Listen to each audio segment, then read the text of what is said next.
cool. Good morning, everybody. Welcome to the Appalachian Mountains on this cool summer morning. It's cool right now.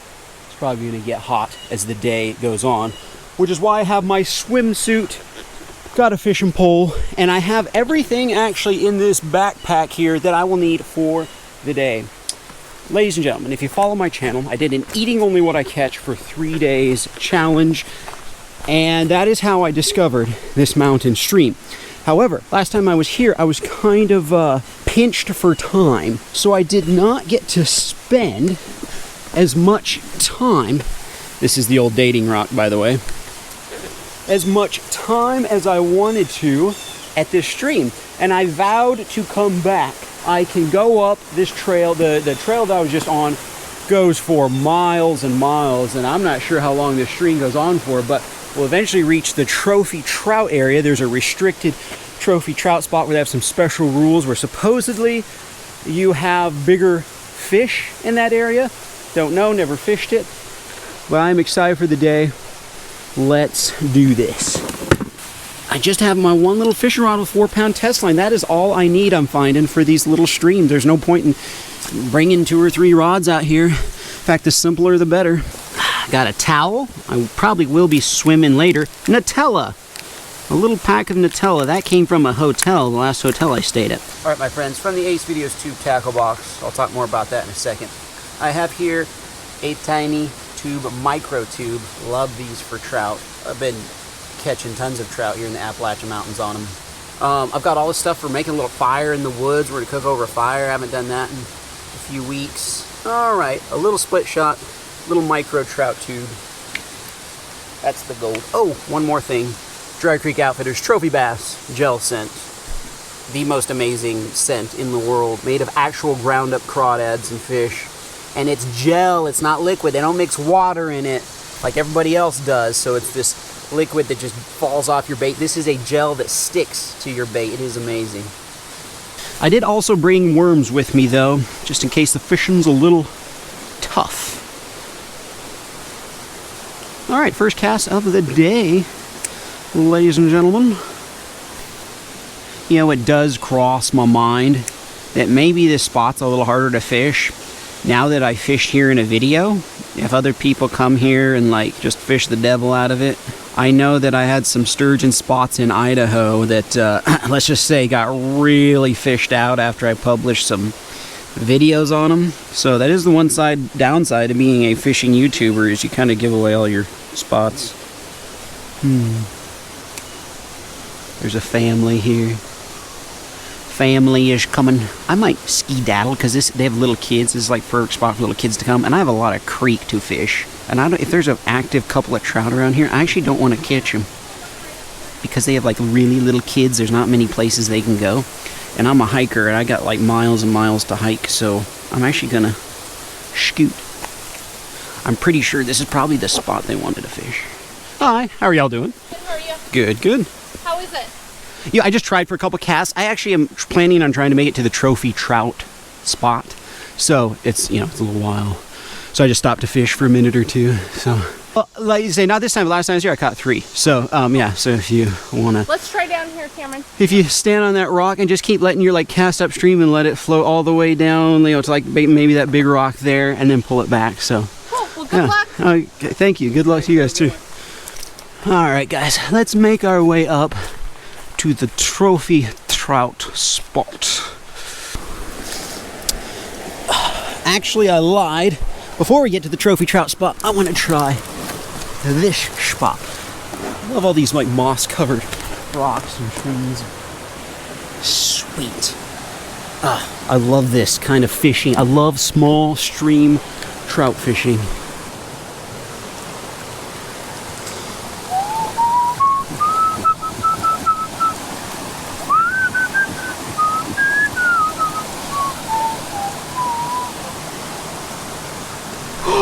What the? Whoa! I was just reeling it in. I was just reeling it in to make another cast. Sweet! That was a good net. Guys, look at this huge rainbow trout. That is, oh, hey, whoa. Bro. I can't, guys, this is huge for these streams. Look at this. I was reeling it in to make another cast, and he came over and gulped it. I got to see him take it. That was so cool. Look at that. Wow. You know, I'm gonna take this rock real quick. Bonk him. Oh, there we go. That is a fantastic size trout for a stream like this. Beautiful colors on that guy. Cool. I cast it up in that little, at the head of the waterfall. It drifted all the way back to me, and I'm just like cranking it in. That gives you an idea. Maybe they want it kind of moving. Drop them in the cold water so we lass. There we go. Just a little tube, or just a little hook inside, little like bait hook. Actually, it's not even like an official tube hook or anything. That is a great way to start the day. Sweet. I've even made it up to the quality fish area or trophy trout area. Nothing else but folks, that is a whale for a stream, a little stream like this, to catch like a 14-inch trout. Wow. Here we are.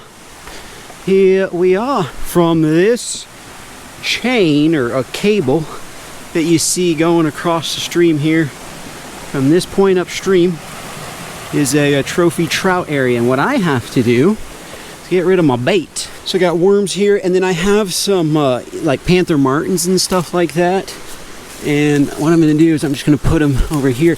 I even have to get rid of the panther martins because I can't even possess a like anything with a treble hook on it. So I'm going to stick them there and then continue upstream. And when I come back, I'll grab that. All right, my friends, from this cable onward, it's a quality trout area. I don't think it's trophy. Trophy is another thing. I've been saying that wrong. It's quality trout and a wild trout area. So you have to cross here, and the path continues up this way. This is just cool. Keeping an eye out for mushrooms as I walk around. Boy, this river, the stream must get really big because of that log jam there. Look at this. This looks excellent. And there's like a waterfall up here. I'm gonna throw my trout in the cool water, and let's cast around this slow stuff. Make my way up to the waterfall.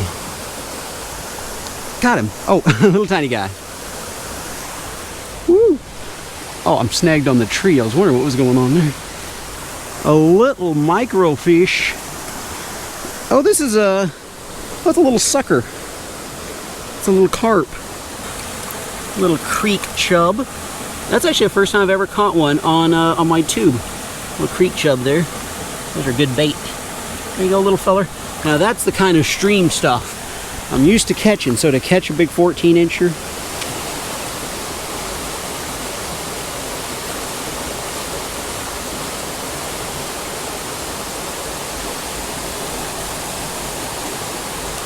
oh, got him, got him. Nice fish, nice fish. Another rainbow. Right under that rock. Oh, it's another nice one. Woo! Yeah. Oh, it's a beauty. Look at the color on this one. Another really solid fish. Ladies and gentlemen, the Ace Videos tube getting it done. Woo! Look at that trout. I think I'm gonna let this one go. That is so much fun. Love that pink line down the middle. That is great. There you go, buddy. There he goes. Trying to figure it out. It's like, what just happened? There he goes.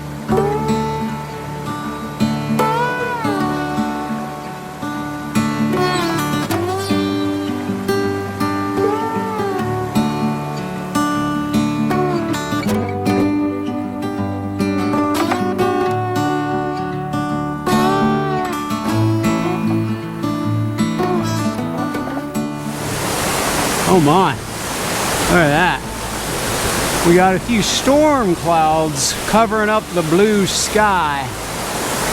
Huh. Hopefully that doesn't turn into anything serious. Guys, I see a crawdad down there. I'm gonna see if he'll grab onto the tube.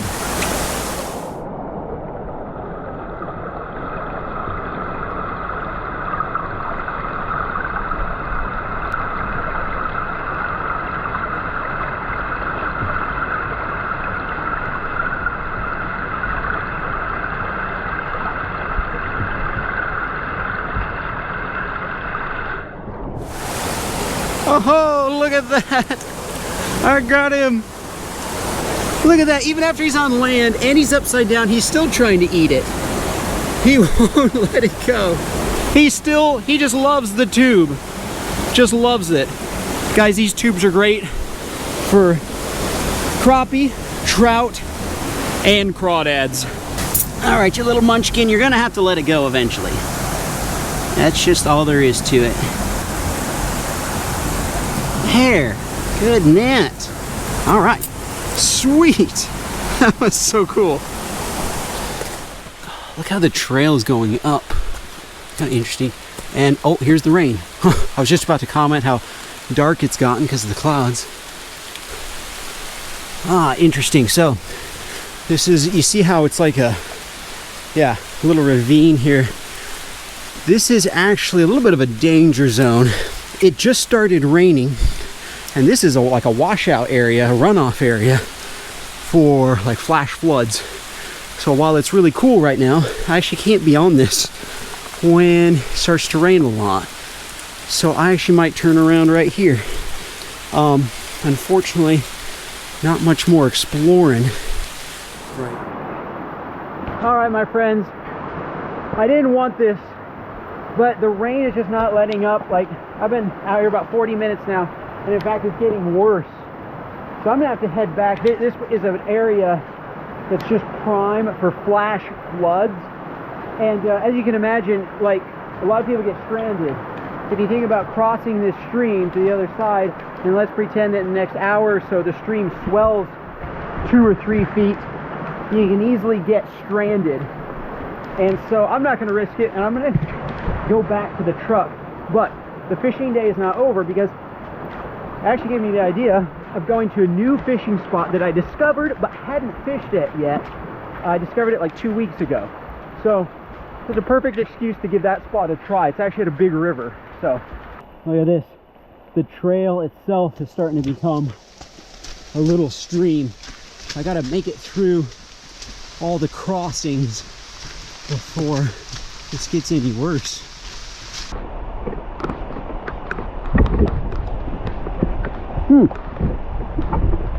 Made it. I don't know if it will flash flood, but yeah, I want to try this new spot anyway.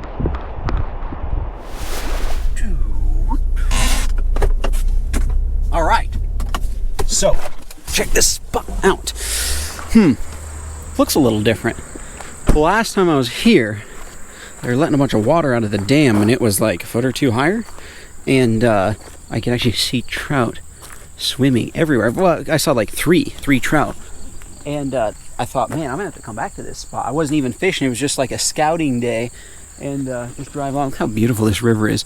I was just driving along this river, and it was one of the first spots I stopped off at, and there were like 1, 2, 3 trout swimming against the current. Maybe if I just wade out a little bit. They're out there. Yeah, because the river was a couple feet higher. You know, I wonder if I just kind of wade out to here, and if I can cast beyond this weed line out into the main river, might be some trout out there. Or they might raise the water from the dam here soon. Usually, not usually, but sometimes in the afternoon they'll raise the water. All right, my friends, let's see if we can find some crawfish. Water's clear enough.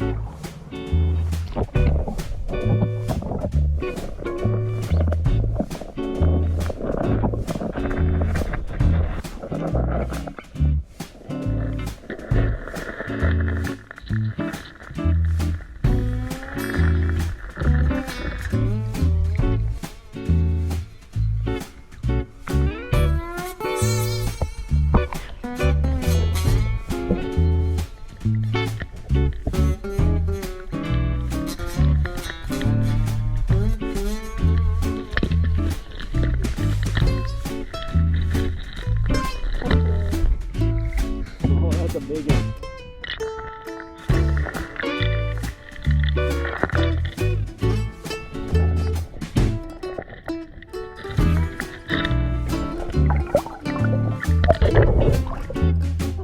Got like a little scope in there. That's cool.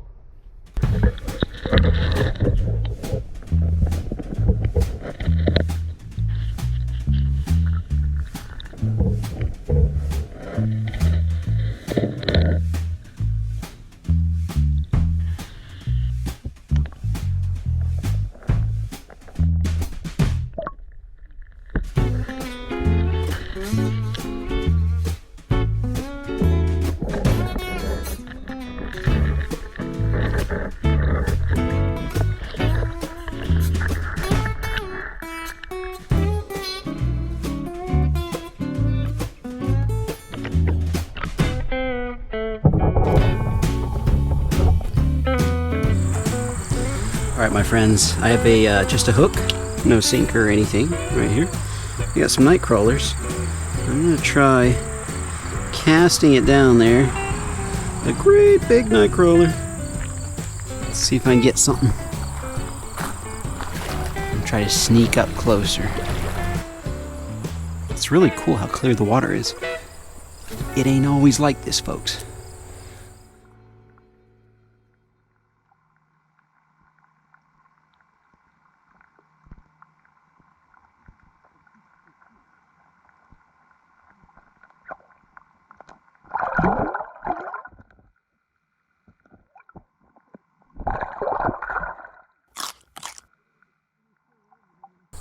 Got one. I got one. I got one of the trout. That is so cool. They came right over, and there's still one of them hanging out under there. Oh no, this is a bass. This is a largemouth. I thought it was a trout. I think, well, maybe the other one's not a trout. Whoa, I actually didn't know. Oh no, it's a spot. It's a spotted bass. Okay, that makes sense. I was like, this is a clear, cold. No, maybe not. I don't feel a rough spot on the tongue. Is that a spotted bass? I'm pretty sure it's a spot. No, it's just a really cool pattern largemouth. And whatever it is, he doesn't have a rough spot on his tongue, so that's throwing me off.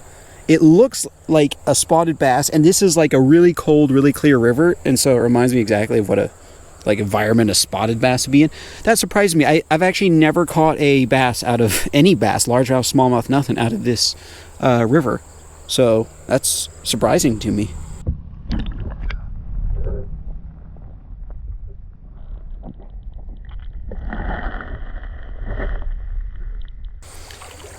Alright, armed with another night crawler. A bass came over and got it before a trout did, which is cool. But I would prefer the trout.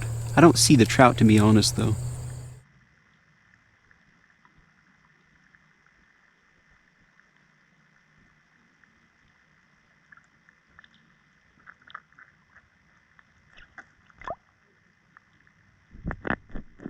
He got it. Oh, shoot. Oh, he got it again. Got him. It's another bass. I don't know where the trout are, but the bass got it. That's cool. Another largie. I'm gonna put that worm back on. It's so fresh.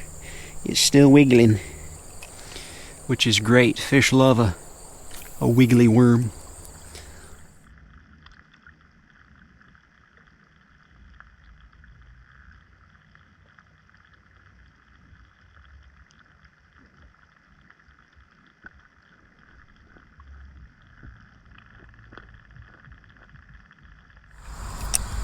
Got him. It's another bass of some sort. It's kind of fun. So this is interesting. They haven't raised the water like I thought, and so I haven't been able to get any like trout to bite. So, I mean, the little bass in the corner there would, but fished all along here and the trout just were not interested. So what I'm going to do is cook because I'm so darn hungry. I'm starting to get a little grumpy. Oh, yeah, I see you guys in there trying to get out. All right. friends, Romans, countrymen. I have no idea how I'm going to cook these trout yet because I had planned on cooking them over a fire in the mountains, and then of course the rain came and blew that whole thing to heck. So, luckily, I travel with plenty of cooking stuff. We have some rice here. We have, I haven't used this yet, Nashville Hot. You know, I got this like 3 months ago, and then I never ended up using it. Oh, I went for a catfish catch cook. Never ended up catching enough catfish. I've been carrying these around. You know what? Onion rings. I'm craving some onion rings. Look, awesome onion coating mix. I got this like 3 months ago. In fact, I think I got both of these things together to make this really cool catfish catch cook, and then I just utterly failed at catching catfish. That is for chicken. And so I have these left over. That is what I'm going to do. Check this out. Have onion will travel. And biscuit mix. This is randomly thrown in. I didn't want this to go bad, so I threw it in the cooler. Like a week ago. Or not a week ago, a couple days ago, I guess. That might be bad to try to like make donuts in the stuff that you're hot sauce, unless I made the donuts first. Uh-oh. They still smell good. They're just a little old. They've been sitting in the refrigerator for a while, and you know what? I feel like it's my patriotic duty to eat these before they do get old. Oh man, flaky biscuits make the best donuts. I would absolutely hate for these to go to waste. Alright, I want to show y'all something pretty cool that Zach Fowler showed me. He gave me one of his necklaces. His necklace is a little like fire starter here. And he said he loves them because you just turn on your burner. Get the burner going real good. And then take this, and since it already makes showers of sparks, hold on. Just go.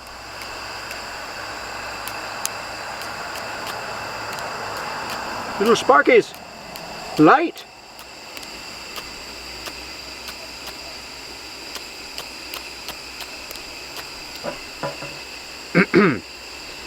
He made it look really easy. There. Just like that. Alright, little donuts. In you go. Oh, beautiful. Oh, I'm so glad I'm eating dessert first. It does not take long. And then for... Let's see, I don't have any powdered... Oh, wait a second. Honey. Oh, honey, we got honey. Look at these little wonderful Dickinson's travel honeys. These may also have come from a hotel.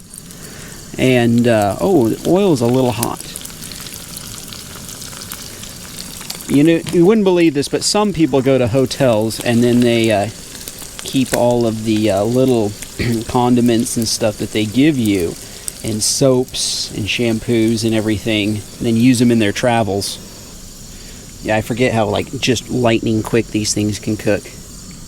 Alright, those aren't too bad, but they're a little on the dark side. These next ones should be better. You seeing this? Hot donut with honey, pure honey, right over top. Ladies and gentlemen. Say a prayer real quick. You know what? This whole meal is going to be eaten backwards. I'm going to start with dessert, then eat onion rings, and then save the fish. No, wait. I'd eat fish, and then I'll have the onion rings, which are more like an appetizer. Anyway. This is why you do the flaky biscuit mix. It has those layers in it. You know, one thing I will say though, honey is only okay on a donut. I mean, it's good, it's decent. But I would way rather have like powdered sugar or maple chocolate frosting. Honey's kind of low on the list. I don't know that I've ever had a donut with honey on it till just now, and I haven't been missing anything. Alright, cut up a bit of onion. I'm gonna make wedges instead of rings. Pour a little water over them. Why? I'm not sure. There's some chemical, something that goes on there. I'm not a chef. I'm not Gordon Ramsay here, folks. I picked out this awesome onion mix because one of those simple ones where you just add water and that's it. And I'm a simple man. Add some salt and fresh ground black pepper.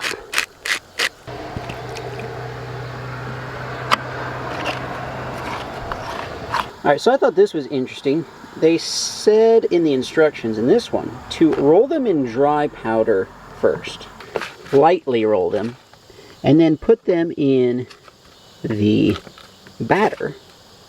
Go, and then they said put them back in the dry mix. Get them good and coated. I thought, well, what the heck? Good net. Those are going to be like ultra crispy. Alright, hey.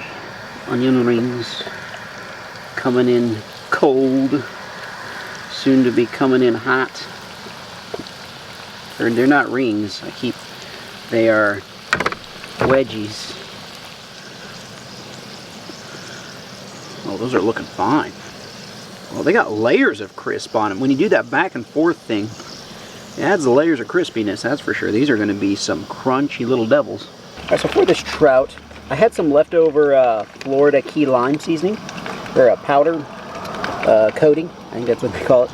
And so I put that in there, and I'm going to take some of this Nashville Hot Buffalo Wild Wings. Never had this before. Yeah, so, in fact, let me sample it.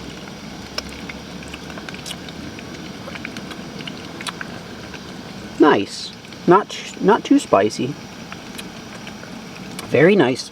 That's a nice flavor. Alright. Coat the trout up real good and then lay him in the... I had just enough, I felt like, to coat the trout, and I think I do. Yeah. Excellent. It's so ugly. There you go. Barely fits. Yeah, that was a great use for the last little bit of flour there. Sweet.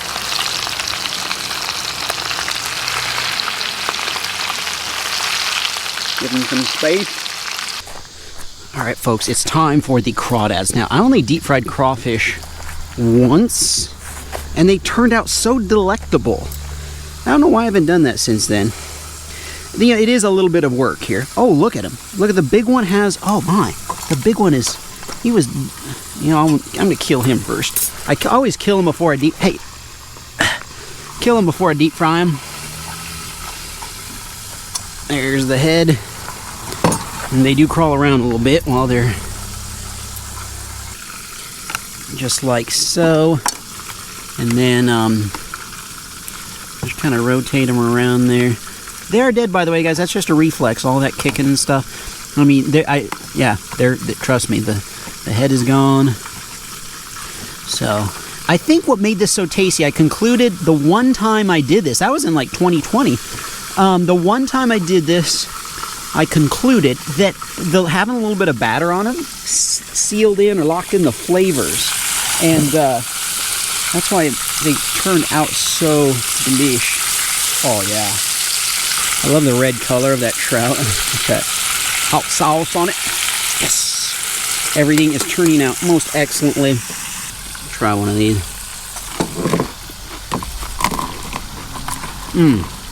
Wow. What a crisp.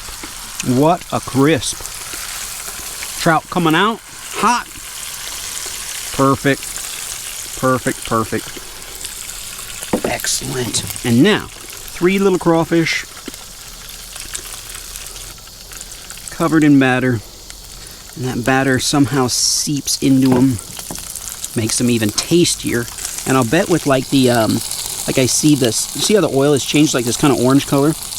I'll bet we're gonna get a little spice to them too. And then somebody collects like Pals and McDonald's ketchup too, in addition to Nutella and all those other things. And Keeps them in the truck for just such occasions as these. I have to say, these might be the best onion rings I've ever made, just personally. Not the best onion rings I've ever eaten, but the best onion rings I have ever made. Listen to the crunch. That batter, it's a winning batter there. Crawfish are looking good. Give them a little flip. Oh yeah, nice and orange. Oh yeah. Just 3 little morsels, but fun. Oh, there you are. Well, you earned your freedom. He literally gave me the slip. I'm not sure how. I looked around on the ground, and there you go. He definitely earned his freedom. So, yeah. Crawdads are pretty good at giving me the slip. All right. You know, having your plans change sometimes is not too bad. Fortunately, I carry all kinds of cook stuff with me in my truck all the time, wherever I go. So, and I like fried stuff actually better than fire roasted anyway. So, turned out fine. I mean, it's fun making a fire and cooking over a fire, but this is definitely good. All right, let's see how the Nashville hot trout tastes. Okay. Now, a crawdad. Let's see if it's as good as I remember. Battered crawfish. Is it just me, or did most of the mist go away? Like, I looked down, like when I just sat here, there was a bunch of mist on the water, and now it's gone. Weird. I have to see the replay on that. My only complaint about the Nashville Spicy from Buffalo Wild Wings is that I didn't put enough on there. I like that a lot. Some crazy mixture of, I'm guessing like there are at least 3 or 4 peppers in there, because I'm getting a lot of different stuff. It's fantastic. Crawdads, 9 out of 10 as far as crawdads are concerned. I've made some crawdad boils that I thought were really, really good. So 9 out of 10. Well, folks, this is an amazing evening. Thank you guys so much for hanging out. Hope y'all enjoyed. See you in the next adventure.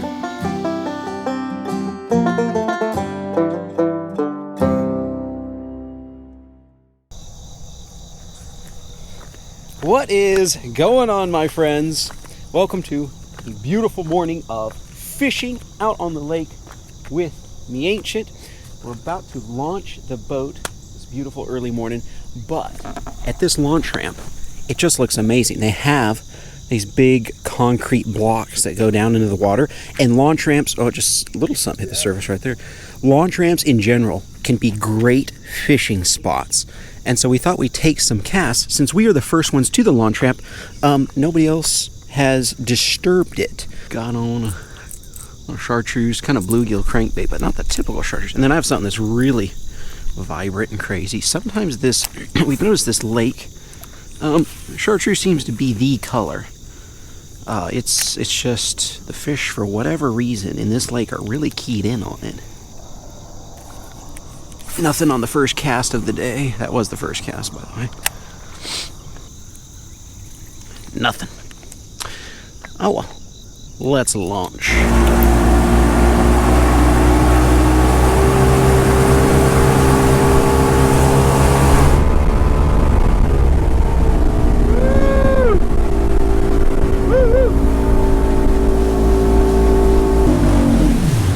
Alrighty, my friends. Here we go. Sweet. Look at this big mass of weeds right in the middle. All right, my friends, here's what I'm starting off with. A bobber with a live minnow on it. Let's see if that gets anything. Might have a hard time in these weeds, but we'll see.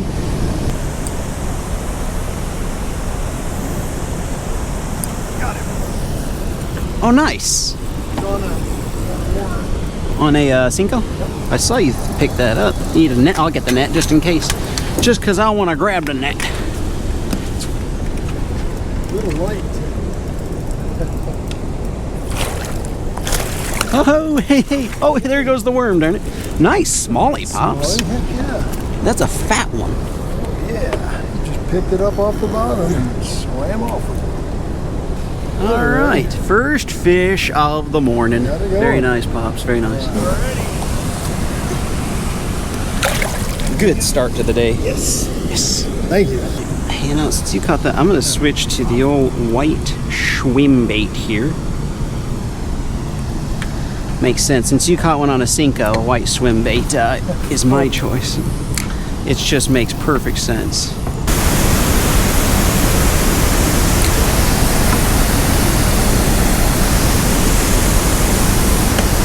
Got him.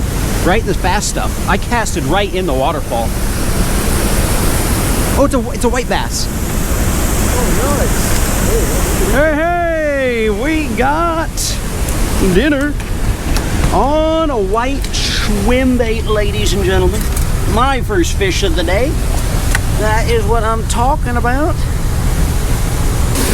Folks, came right there, right in the fast stuff. Sweet. Get our drain plug.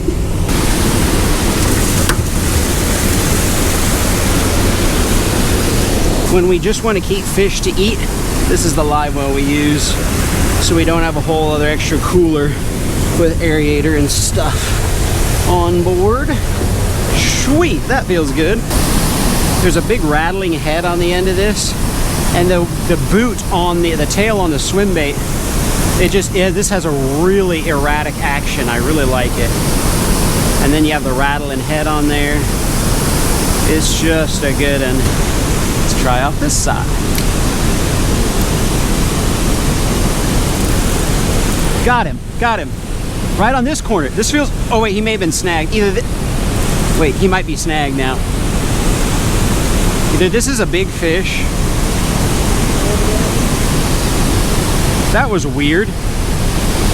I need the net. I don't know what this is. This is fighting really strange.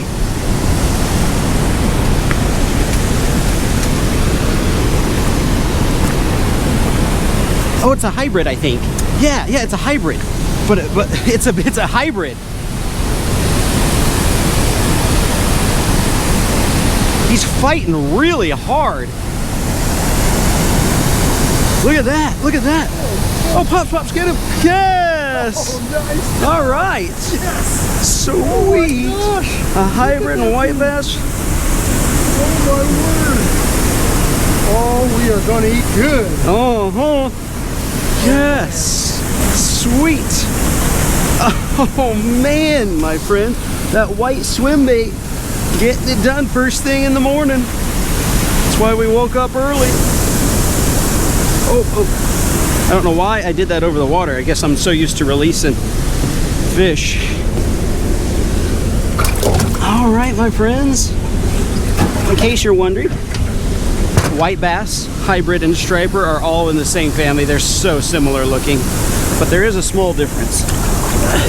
Using this swim bait right at that corner. Got him. I thought it was snagged at first. Yeah, see all that stuff swirling? They're just waiting on the edge for bait fish to come down. All right, my friends, now I'm gonna switch to a minnow, a large minnow. To get the largest minnow I possibly can. They are just hey. They are just minnows, but they're large. All right, big minnow, get me a walleye right here. We're in walleye territory. Oh, that kid over there has one. Just heard the yelling. Oh, he's got a big smallmouth. It looks huge. Oh, it's big. It's big. This kid just rocked it. Dude! Whoa! Are you kidding me? That is huge. Wow. Let's see that. That was cool. Oh, something got my bait while I was paying attention to him.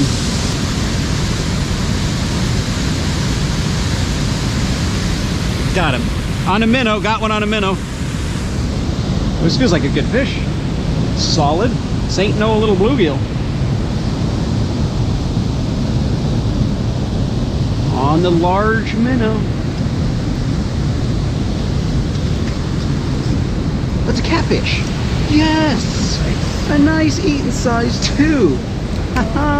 Little channel cat. Thank you, Pops. Appreciate you, Nana. Yes, my friends, the variety. That's exactly why I want to switch to minnows. Thank you, Lord. Look, he's a yellow one too. Boy, everything is biting this morning, folks. Got him? Nice. Need the net? I'm gonna get the net. On the worm? Is that on the worm? Yep, I mean, it just poof. Might be a catfish.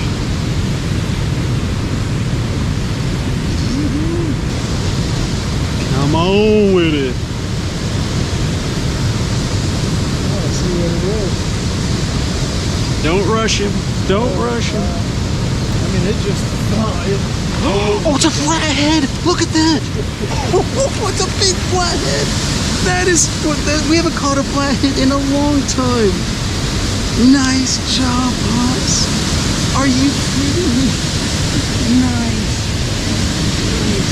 Yes, yes. Wow. Wow, my friends, you know, I better put flatheads laying around. I might. I don't know that I've ever caught a flathead catfish before. Really? That is a pretty. Yeah, it's called a flat. There are 3 types of catfish around here. Actually, there are 4, really, if you count bullhead. But there's a flat on top, and they love to eat live stuff like live bluegill and everything, or worms. So I guess all catfish like worms. But flathead catfish are real predatory. So, well, let's see, 4 fish, 4 varieties of fish to eat. Yeah. Oh, I just meant to eat, but yeah, I guess 5 fish. 5 fish to we'll stir everybody up. 5 fish species caught, 4 to eat. Thanks for that. Whoa! Dad's got another one. Looks. Another catfish. Sweet. All right, channel. Great eating size. Excellent. Lovely little fillets off those. That is so cool, Bob. What a morning. Man, they are biting. I even saw just fish come up and like swirl on the surface and stuff all around. Oh, man. What a morning, folks. What a morning. Oh, look, that kid has one. Oh, he's standing up. He's standing up. That's a catfish for them, too. These are the mornings you dream about. We don't actually know those people, by the way. They pulled up about 20 minutes after we got here. So they've been catching them, we've been catching them. Got one, big fish. Big fish, right, guys, I literally threw it on the wall. Whoa, he is peel and drag. This is a big fish.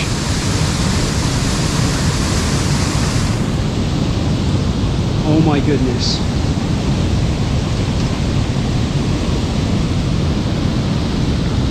Oh wait, he's not that big. I mean, he's fighting like an absolute bull though. I think it's a striper or hybrid. Yeah.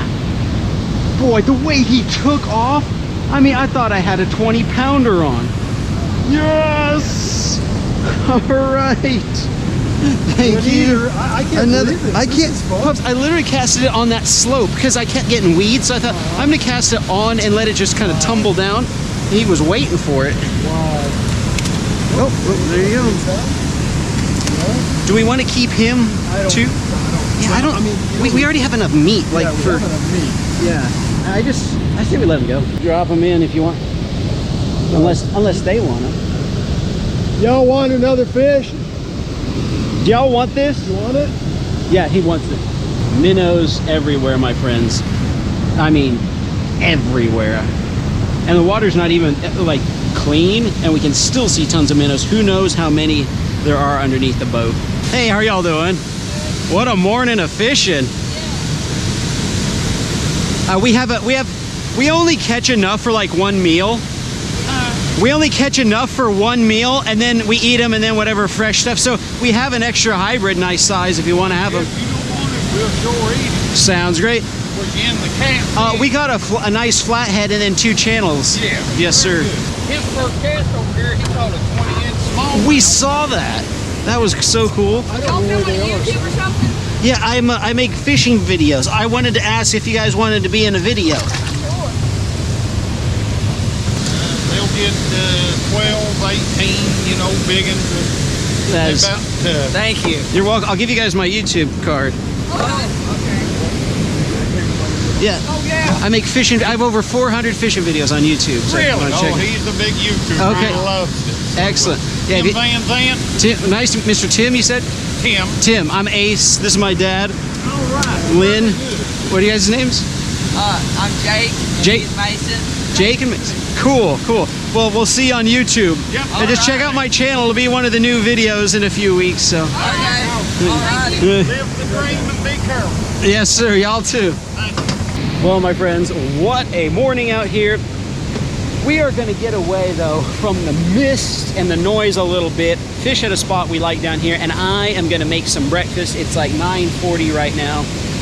We need some breakfast. This is what we call turning on the air conditioning. 30-mile-an-hour air conditioning.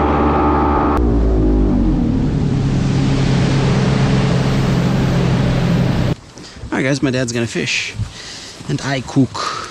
We got Swaggerty's sausage. I only buy the best. If you want any coffee, I have Hawaiian coffee. Uh-huh. Alrighty. Thought you might like a mid-morning cup. I just love that mid-morning cup of coffee.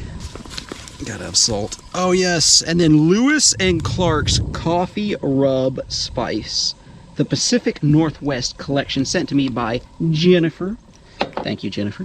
You know who you are. Oh, and a little thing of maple syrup. Jennifer has been watching for years and sent me multiple packages. Fish on. Oh, shoot. They're still biting. I wondered how long into the morning they'd bite, or if it's going to be an all-day thing. Usually, guys, this time of year in the summertime, it's kind of a morning and evening bite. Usually till about 11 is when you're going to get the majority. And then you hang it up, and then maybe you come back out in the evening. I love this little tiny bottle of syrup.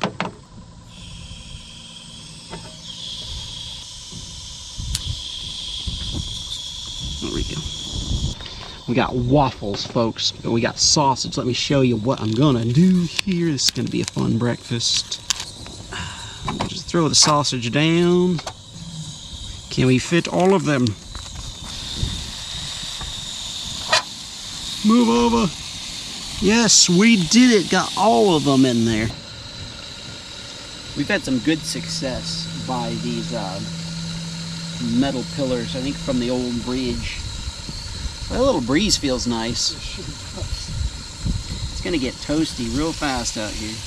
Ooh, that's looking good. Are they ready to flip? Ah, the shrinkage is happening. Yes, those are looking good.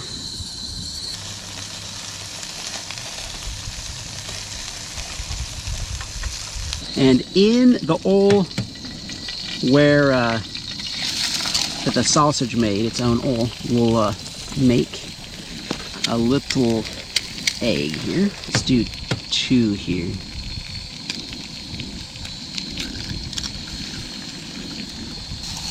Push the egg. I want to try to make it kind of keep it in a sort of patty state there.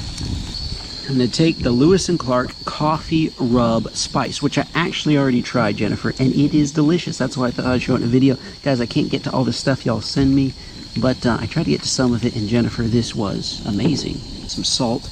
And since that had a slight coffee flavor to it, a little bit too much salt there, but slight coffee flavor to it, it just seemed like a perfect breakfast thing.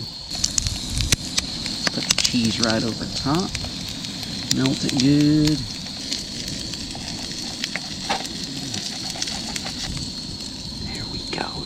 There we go. And then the final step. Take some waffles and we're going to heat them up, brown them up just a bit. And it's fine that they're in the sausage juice and stuff. Everything is gonna mix together. All right, you know what that needs? It needs just a bit of butter. It seems so weird to not put butter on. Oops. That wasn't supposed to happen. I mean, I like butter, folks, but not that much butter. Just roll that around so that can melt on there. This is real outdoor cooking here. Oops, let's get a fresh waffle on it just to heat them up, add a little crisp to them. All right, let's assemble the sandwich. We go bam, like that. And then add, the sausage patties are a little small. Yeah, let me scooch them over there. I actually cut one in half to make sure they were done through and through. And we'll put a half on, like that. I'll grab this. Yeah, he's cooking super fast. There we go, he's nice and toasty. And bam. Special delivery, breakfast sandwich, sausage, egg, and cheese waffle sandwich. Waffle too. Yes, sir, with a little butter on it. You eat it while it's hot. I'm gonna cook mine while the burner is going. So, yeah, a little bottle of syrup I don't think is gonna go amiss. No, that's fun. Oh my word. You good? It's really goopy. And typically with a sandwich, goopy means good. It's real messy to eat. Right. Taste the fish. Well, I think that's my hands. I was like, they haven't cooked any fish. Fish taste on your hands. Yeah, we should probably bring some wipes or something out here with us, you know. Oh well. I ended up in the end used a lot of butter with this, even though I planned on just using the sausage grease. Almost seems like you could use like 3 sausages almost. Depends on how meaty you wanted it to be. If you need more sausage, I got plenty, because I just put 2.5 on mine to cover the waffle. Oh yes, just a little. Between the waffles, man. Sometimes I just like a regular sausage biscuit, guys. So I'm just going to try a waffle biscuit, and I'm going to actually skip the eggs this time. Just put a little syrup on it. Probably need more in a second, so I'll leave the lid off. And I'm going to grab this guy here. Oh, perfect. Yes, yes, yes. This is a cool outdoor meal. I'll just put some syrup on the side to dip it in. But there we go. I'm keeping mine really simple. Got milk. Yes. Sweet, that was going to go great. I didn't know you even added that. Oh boy. I know you already prayed. I'm going to pray. Okay, there you go. Dear Lord, thank you for this food and this amazing morning of fishing and all your creation we got to enjoy. I ask you to bless this food to our bodies now. Through Jesus I pray. Amen. Amen. Sausage already is great. A great foil for really sweet waffles. And the maple syrup, like, if maple syrup gets on your bacon or your eggs or sausage, and that's just fine in my opinion. So this is the sausage. Oh, I'm eating that. That ain't going to waste. 2-second rule. It tastes a little like catfish. Mine did. Guys, a fun, simple Oh my. breakfast idea. But yeah, I like it. I love that syrup. That addition. Highly recommend you try it yourselves. All right, my friends. The morning bite was so good. Let's see if the evening bite's good. So nice to be able to skip the hot part of the day. We learned that coming here. A lot of times you're just wasting your time in the summertime in the afternoon. I have this big old square bill Strike King crankbait on. We're gonna give this a shot. I love the color a lot. We want to cast a mile. Almost cast it right in the tree first cast of the evening. We're going back in kind of a shallower cove now. We're back more toward the main lake. In fact, we are on the main lake now, folks. Where we were fishing earlier was the very top of the lake, actually. So it starts to turn into a river.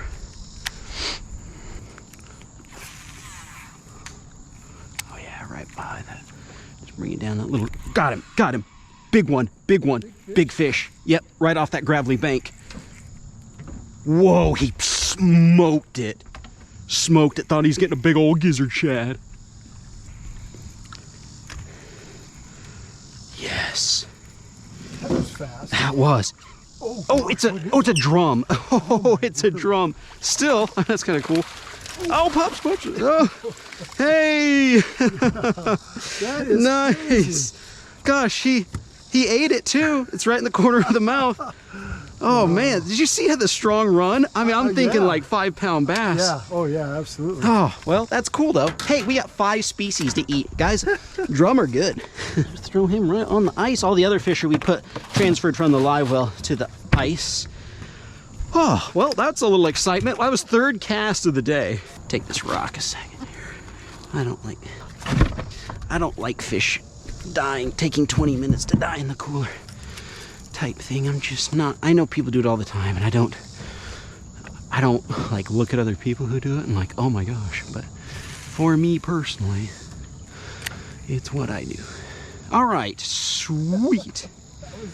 He hit it like a freight train. I deserve a piece of beef jerky after that. Guys, the reason why I switched to this big square bill as opposed to the smaller one is there are a ton of small threadfin shad, but when we launched the boat, there was a big gizzard shad head on the bank, and I thought, you know what? I think bass would, or anything, I guess, would enjoy a nice big gizzard shad over a little tiny threadfin shad, so I'm going to put on the bigger crankbait. Oh, a fluke. Might be just the thing. All right, minnows, I need volunteers.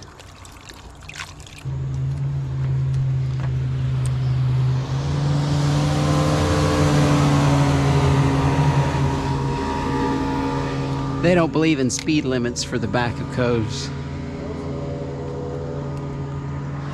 It's not like there might not be another boat coming right around the corner there, you know. Oh, look at that. Look at that. Oh, bobber's gone. Got him. Oh, man. Oh, that was... Whoa, whoa, whoa. This ain't no little bluegill. Really? Oh, man. What do we got? Yeah. I do need a net. Is it another drum? It is another drum. You're the drum king, man. Hang on a second. Good grief. And another, like, you know, keeper. Well, that's what you've been doing. Sweet. Well, I don't think we need 2 drum, to be honest. No, Like, I don't we have either. 5 varieties of fish, folks. I'll just put them down like that? Yeah, that sounds good. There he goes. Wow. On a minnow. Wow. I saw a drum down there, too. We did see a couple, yeah. Wonder if the summertime drum just like whoa, look at that. Oh, missed him. Drum get close to shore or something. Oh, he stole my minnow. Fish on. Oh, we got a good one, fish. Oh, nice. This is a good one.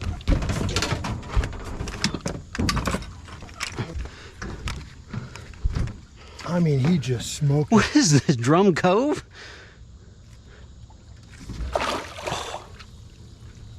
Oh man, that's the biggest one of the day on the crankbait again. What is this? Look how fat that thing is. Same one you were using. Uh-huh. Yeah, it looks like a he Strike King crankbait. might have a fish in his gut. Uh-huh. Wow. Isn't that crazy how hard they hit? Oh man, I thought I might have had a hybrid on. Do we want to keep this one or do we want to? No, I don't think. Okay. Kind of curious what's in the stomach, really. That's the only thing. Well, you already have one. Though. Yeah, I already do have one. Yeah, we have enough fish. Guys, we usually just keep enough fish for a fish fry, and then we and then eat them, and then when we want more fish, we don't catch more. We're not really like load the freezer people. I've been trying under this bridge. You never tried under the highway or the interstate before. I'm gonna throw it right alongside it. Right here. Come on, bass. Are you living? Look at that juicy corner right there. Oops. Just stoned my crankbait against the rock. Yeah, come on, Asa. Right again. I thought I had it. Thought I had it right on the edge. It's a durable crankbait.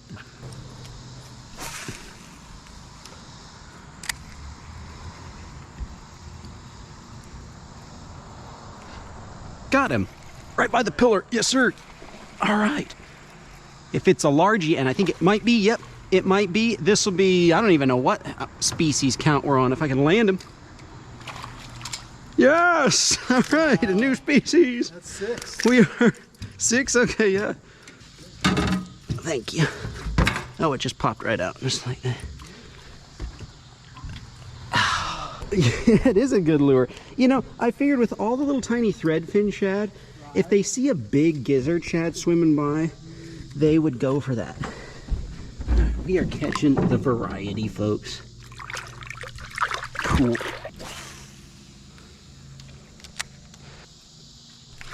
Got him. Big fish. I do. Very next cast, guys. Uh-huh. Oh, it's a nice largie. Okay, it's not like no 5-pounder, but the way he hit it, what? These fish are strong today. Oh no.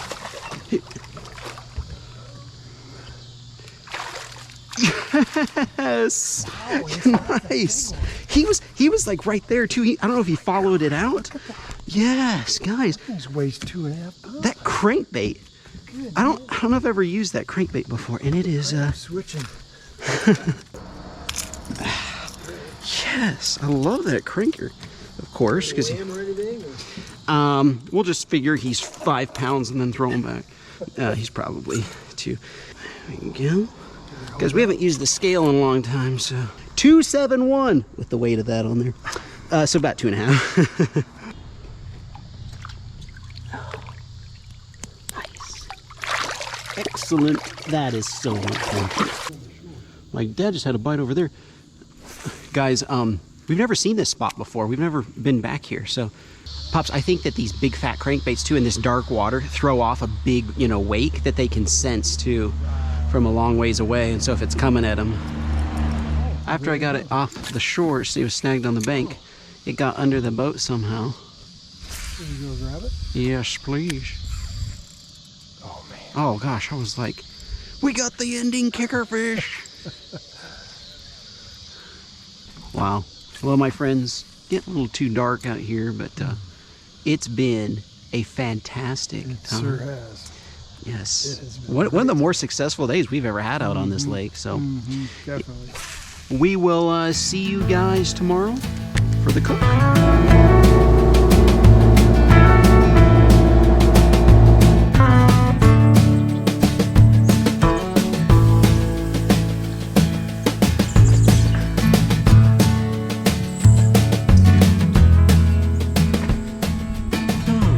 Friends, coming to the backyard here. I've got everything set up for fillet. Got here this cool knife set where it's like 3 different types of knives all in one. So I'm gonna get the big blade out here since we got some bigger fish, but we'll keep the smaller blades handy as well. Got the drum. Let's just do a couple fish at a time here. This is gonna be so cool to catch cook 5 different species. I think I'm going to fillet all of them, cook them all in a similar way. So I need boneless fillets.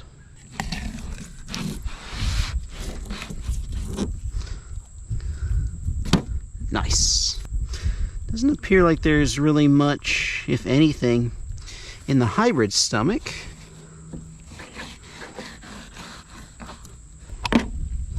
Got these to-go things, just drop them right in there. Get a few additional pieces off there. Get the last few pieces off, but you know what? Any meat you leave on a fish, other fish and critters are just gonna enjoy it. So, yeah, see, look at this whole big fillet. It's gonna be perfect along the riverbank. The crawdads, the turtles, the fish, everything's gonna feast on this. This drum might have something interesting in its stomach. Let's see here. A crawdad. No, you can't see it very well, but that is a crawdad.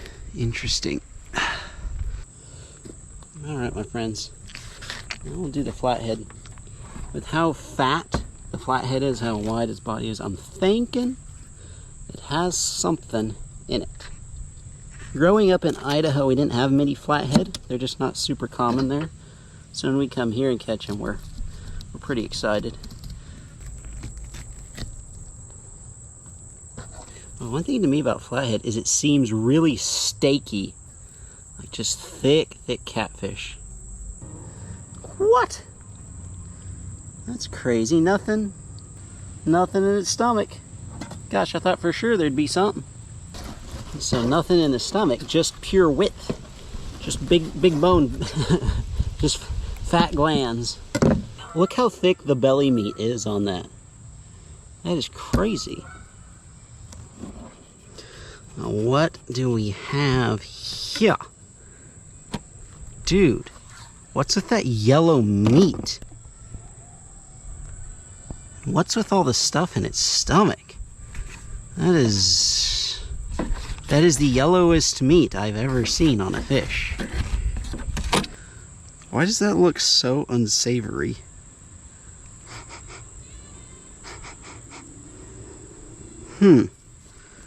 It's almost like it's, you know what it smells like? A hatchery. Like the smell of the, is this a farm-raised catfish? Do they stock, they wouldn't stock catfish in that lake, I don't think. And what's this in its stomach? Look at all this. Its stomach is absolutely filled with something. So I was expecting something in the big flathead. Nothing, but there's a bunch of weird... Is this just like, it looks like mud. What on earth? What is this? It looks like it's been eating... Oh, it's like wheat. It's like broken down. Its stomach is just filled with some sort of... Is this a farm-raised catfish? I didn't even know they stock catfish. Let's get rid of that. Stock catfish in the lake. That might be why the meat is an unsavory yellow color.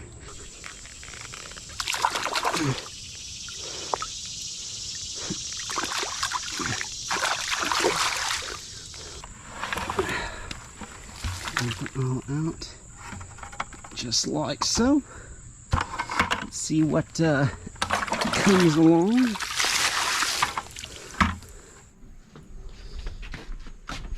Check this spread out, folks. I am excited to do some cooking, and I'm very hungry right now, so I'm feeling a little weak, a little on the hangry side. I actually had to have a small snack because I wasn't in the right mood, you know what I'm saying? And I was like, I have to stop getting everything ready, eat a couple bites, and then and get back to preparing. But I have everything prepared now. 5 different species of fish laid out. I'll get to all the cooking stuff in a second. We're gonna make tots, fish, and then a little side wedge salad. Then I have something new here. If you're from the South, you've seen these, but I had to go to Louisiana before I first saw one of these. This is an official breader. You put flour on the bottom, your fish on the other side, and then, oh, yeah, I'll show you guys how it works in a second if you haven't seen one of these. Yeah, I have here an official deep fryer, though, folks. I mean, just like they have in the restaurants, deep fried for real. This one, though, is just a miniature version. I have the oil heating up there. In fact, when the green light is on, and the green light is on, it is ready to go. But check out how it has a little basket. Put it up on the side there. Throw food in, and we're going to lower it down, just like in the restaurants. Just a little teeny tiny home one, though. I love it. Using peanut oil. This afternoon, I have this sweet fish plate that's been in the family for a long time, and then I have these toppings here for the salad. We'll get to that in a second, but let's get started. Let's throw some Sonic tater tots down first. I'm not sure I've ever made tater tots with my fish on my channel. I have it to the highest heat it can go.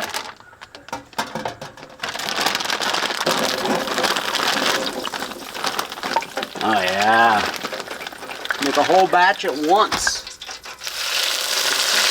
Woo, doggy. Shake them to keep them from sticking together. Stir them a bit. Yes. All right, and then add, oh, the lid goes that way. There we go. All right, so now we have the 5 types of fish here, and we have the drum, the hybrid, the white bass, the flathead, looks very meaty, and then the strange yellowish channel catfish. To be honest, that looks a little suspicious. Not really sure about that, but I was going to cut all these up and make nuggets, but if I do that, then I won't be able to distinguish between the different types of fish. So I think what I'm going to do is just cut up the flathead and make a nice flathead nuggets, and then all the other ones I'll leave them the way they are. Otherwise, I kind of want to taste a little bit of the difference. I did think of just like, hey, we should just eat all of them at once and not be able to tell, but it'd be kind of fun to tell the difference. Alright, so there are the flathead nuggets. What I'm going to do is coat these in mustard, folks. If you've never coated your fish in mustard, highly recommend giving it a try. You know what? Should I make some spicy drum? Yeah. You know, I'm going to take some of this Nashville Hot Buffalo Wild Wings pepper sauce, and we're going to try coating the drum in that, just to mix it up. Let's go back to the... Oh, look at those. Yes, they're a little bit dark. That's how I like them. I like crispy tater tots. When tater tots are soggy, that's no good. Love throwing some paper towels down on a plate and then pouring... Oh, yes. Yes, indeed. Look at that. I may have been able to do the whole bag, too, in one bit there, but I didn't want to crowd it, but I actually think I could have done the whole bag all at once. That is really nice, especially if you're cooking for multiple people.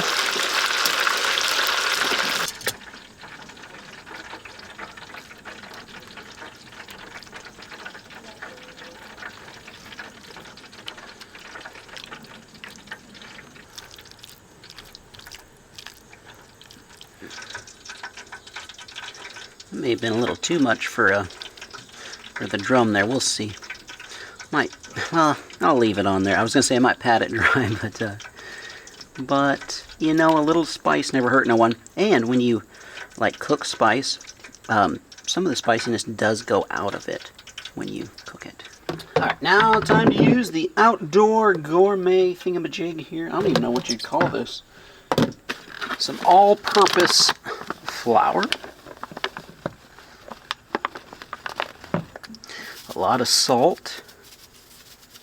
Comes out fast. That may have been overdoing it. Nah, you can never have too much salt. And then the Ace First Cast seasoning, but this is a bottle we did not sell. Let me take the top off. One time we had a company that did not mix it right for us. You see how like thick it is? You can see the granulars, like the coarse ground. That's the word I'm looking for. It's too coarse. And we complained, and we're like, this isn't the Ace First Cast seasoning. So they redid it, and I got a bunch of free bottles of seasoning out of it because they just didn't do it right. And so we're going to use this, but the coarse ground is great for putting in your own mixes. Alright, so now what I'm going to do is add the flathead catfish chunks first. Then put this lid on, seal it down real good, give it a shake.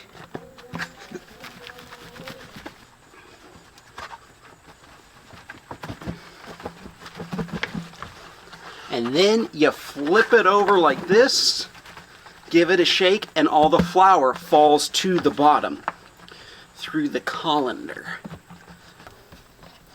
Let's see how it did. Haha, look at that. Oh, bunch of perfectly coated pieces, looks like to me.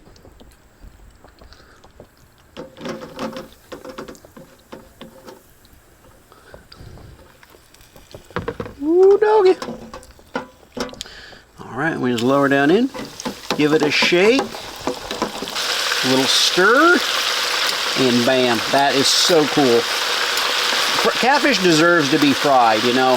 It's grilled catfish is good, but it needs to be fried though if you're gonna do it justice. Ooh, spicy drum. A couple little extra pieces I got off of it.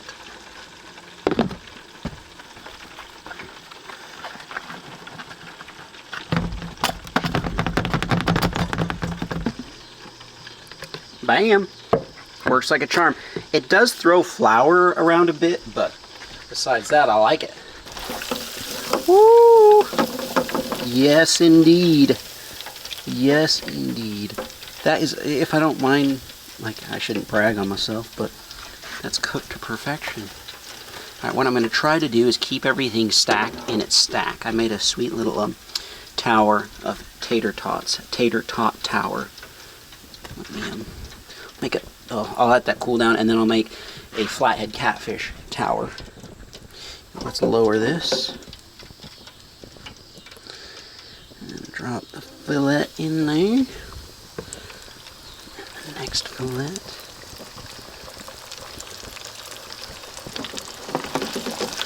Alright, I can't just have all fried food, so I'm going to stick a couple of lettuce wedges. Just like so.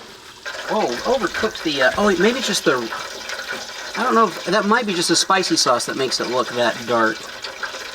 Or I overcooked it a little bit, I'm not sure. There's the drum.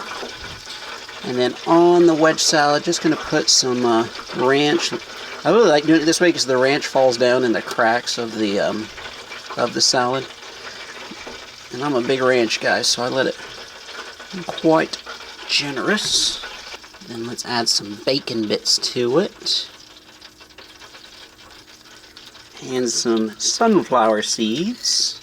And a dash of salt to the top. Sweet. Ah, not bad. Alright folks, I want to show y'all something here. I have a Dr. Enough, which is kind of like a Sprite, Sierra Mist, maybe a little Mountain Dew-ish kind of soda.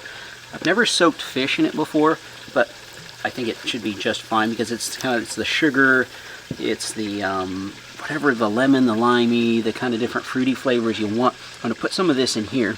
I'm going to take the yellow catfish and I'm going to soak it in there for a bit.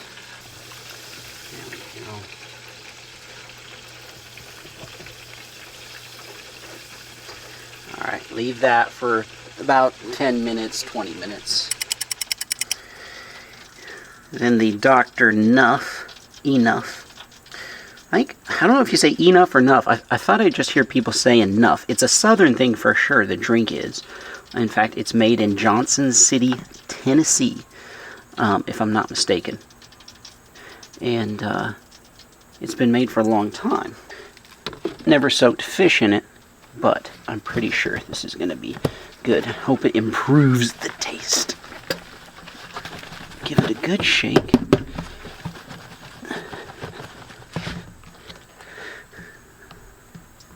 Yeah, see, this is perfect for making stuff for bigger groups of people. And I'm doing small batches because I just want to try a sampling of each fish. But you could just load this big thing with a whole bunch of nuggets or strips or fish or whatever and bread a whole bunch all at once. I think I've got a great setup here for, you know, cooking for groups of people.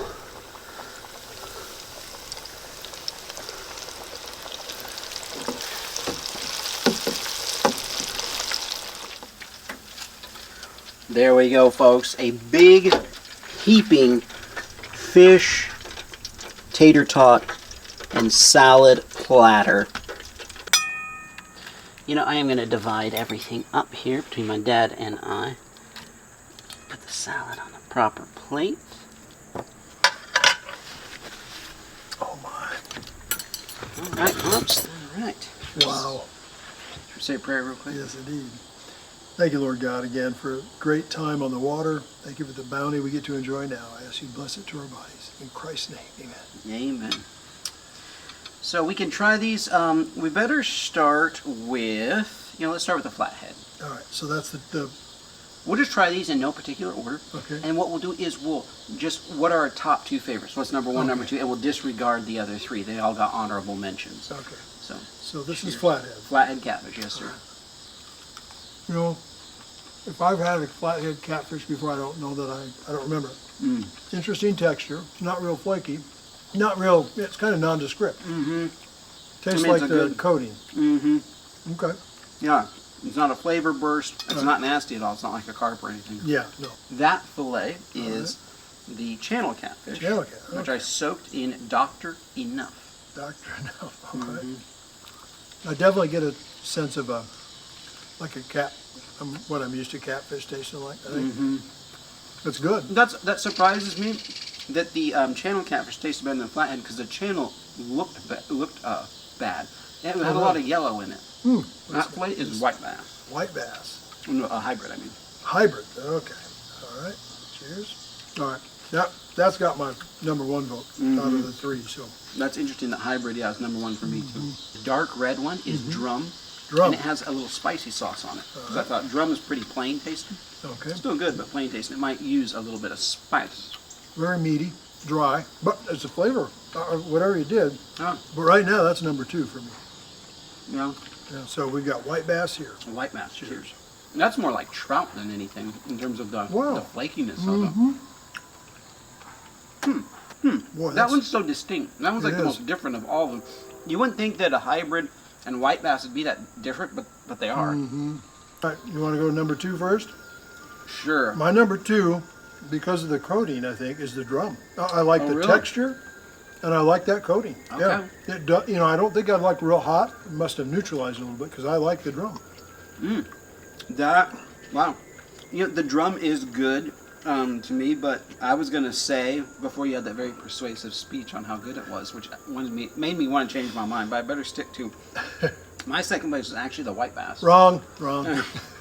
And then first place for me was the hybrid. Oh, hybrid, absolutely. That was amazing. As the hybrid is delicious. It's that meaty. It's the whatever you coated it in. It's good fish. It's moist all the way through. Yeah. It's wonderful. It's crazy that the catfish didn't make top one or two. That's what we always kind of target in That's the past, have targeted in the past and eat. That's but true. to be honest, those white bass, that whole family there, striper, hybrid, and white bass, are all very, very delicious. Yes, indeed. Well, my friends, surprising result. Really fun time out there. Oh, Don't forget to check out my dad's channel. that was a great time, son. Great time. We That always was. have a good time together. No, we do. We do. Don't forget to check out my dad's channel. Link in the description. I filmed for him as well. We'll see you guys in the next one.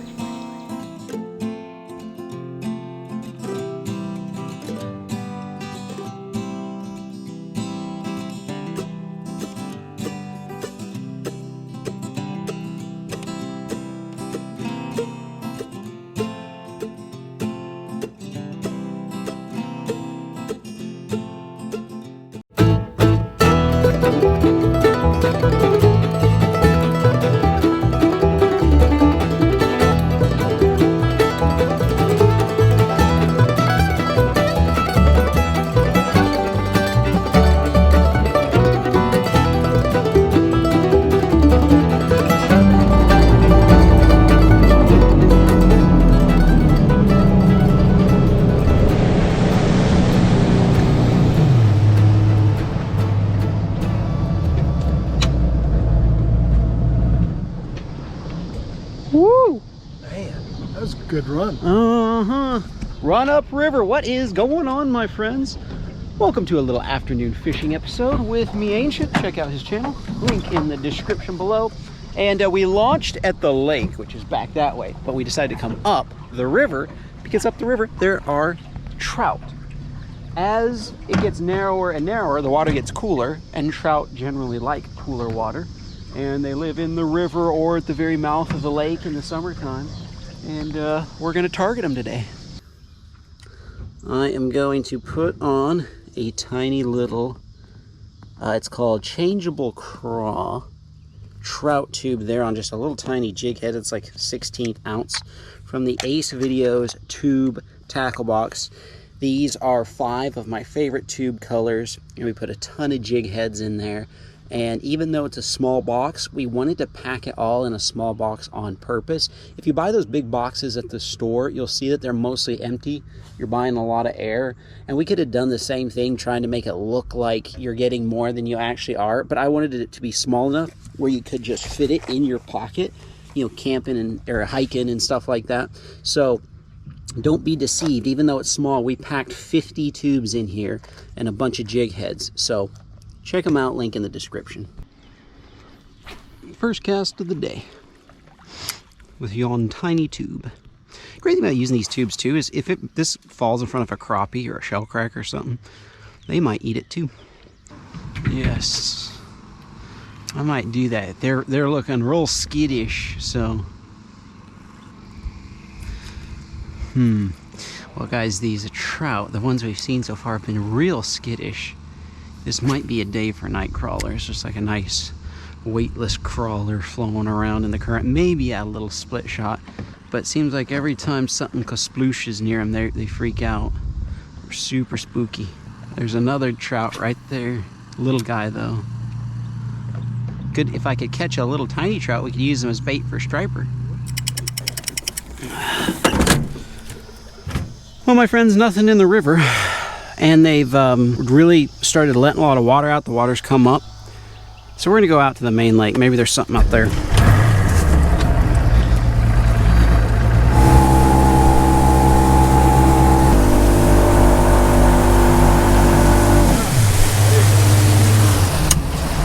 Yeah, let's fish a few of these trees with some thunder crickets, some bladed jigs. Maybe pulling a little current will cause the bass to get active on these humps and brush and stuff. Oh, I just had a hit. Did you see that? Look at the bass. There's a school of them. Pop a cast right here. There's a school of largemouth. Got him. And there are more with him. I'm just going to leave it down there. They're swimming around. They're swimming around. Throw yours right in there. See him? Oh, he just came off. Look at it. Another one came up for it. I got one too. Look at all of them. There are tons of bass here, guys. Look at all of them. There are a ton. Look at this one. Dude. There are a ton of, like a school of largemouth. I'm going to throw this back in there. Oh, yes. Oh, can you imagine if we were in a tournament? Oh, my goodness. There were a ton of largemouth. Guys, you couldn't probably see it because of the water. I mean, I bet I saw 10 largemouth swim in this one. Let's get him back in. Let's try to get another one. Yes, that was so cool. That's the size. Yeah, like a wolf pack of them. Oh, I just got hit again. Right straight in front of the boat. Just come on up.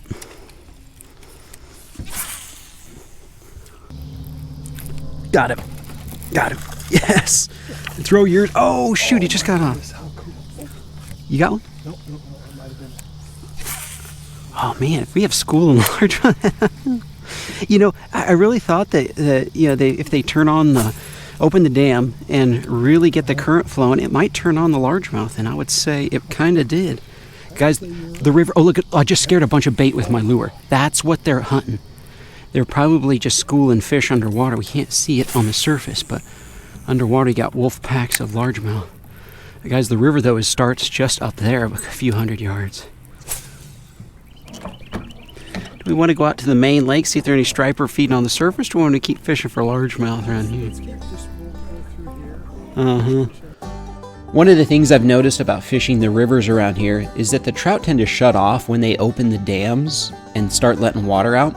It's like the trout wait for the dams to shut off, the water falls, and then the trout rise to the surface to feed. So to me, there's no point in fishing the river when the water's jacked up. And this lake is kind of cool anyway, because you can go up the river and have like this clear water trout experience, or you can go out to the main lake and have terrific bass fishing and striper fishing. So you have two very different things on the same lake. So that's why we went out to the main bowl here. Got him? Nice. Looks like a solid fish. Maybe. Nice, Pops. It is a solid fish. Well, I'll get the net real quick. Oh, there's a big largemouth. Oh my goodness. Look at that, Pops. Look at that. Oh, look at that. Slurped the worm. Slurped the worm. A little birthmark there. Yeah, way down in there. Wow. Look at the marks on him.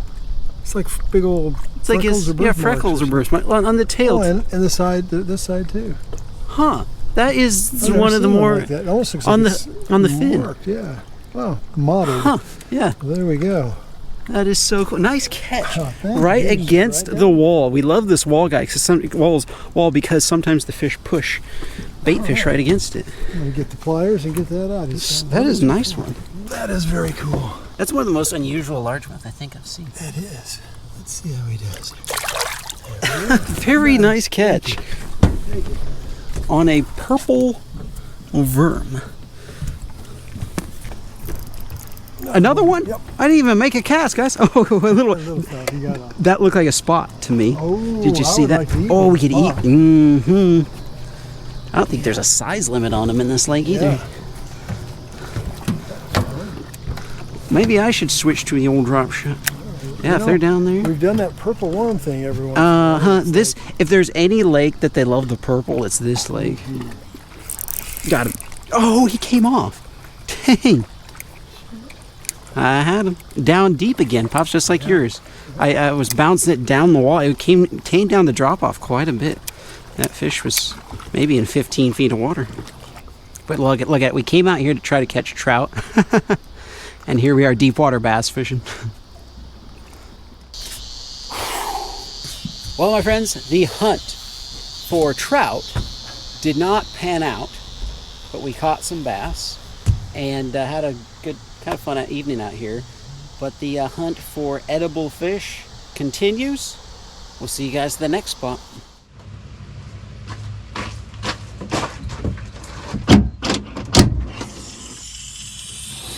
All right, my friends, let's switch it up now. I'm on this beautiful river in the mountains, and I have here a big bag of live shiners. The bag's inflated because it has oxygen in it. They actually blow oxygen down into it. The guy at the tackle store just told me that these will actually last overnight with all the oxygen in here, which was kind of cool. I actually didn't know that part about it.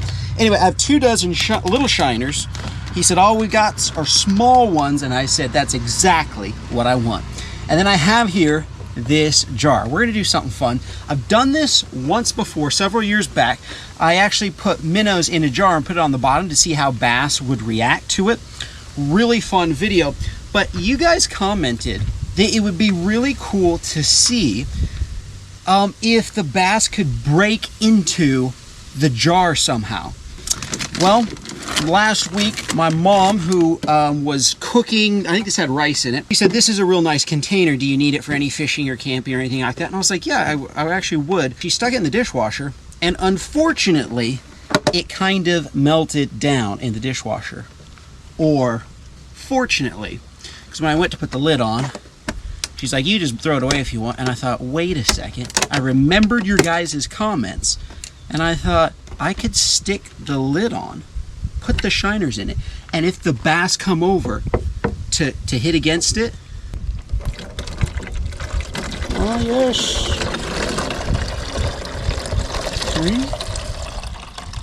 3, any more?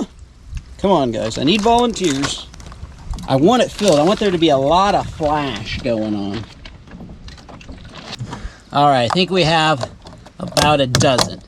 Let's put this janky lid on, put it underwater.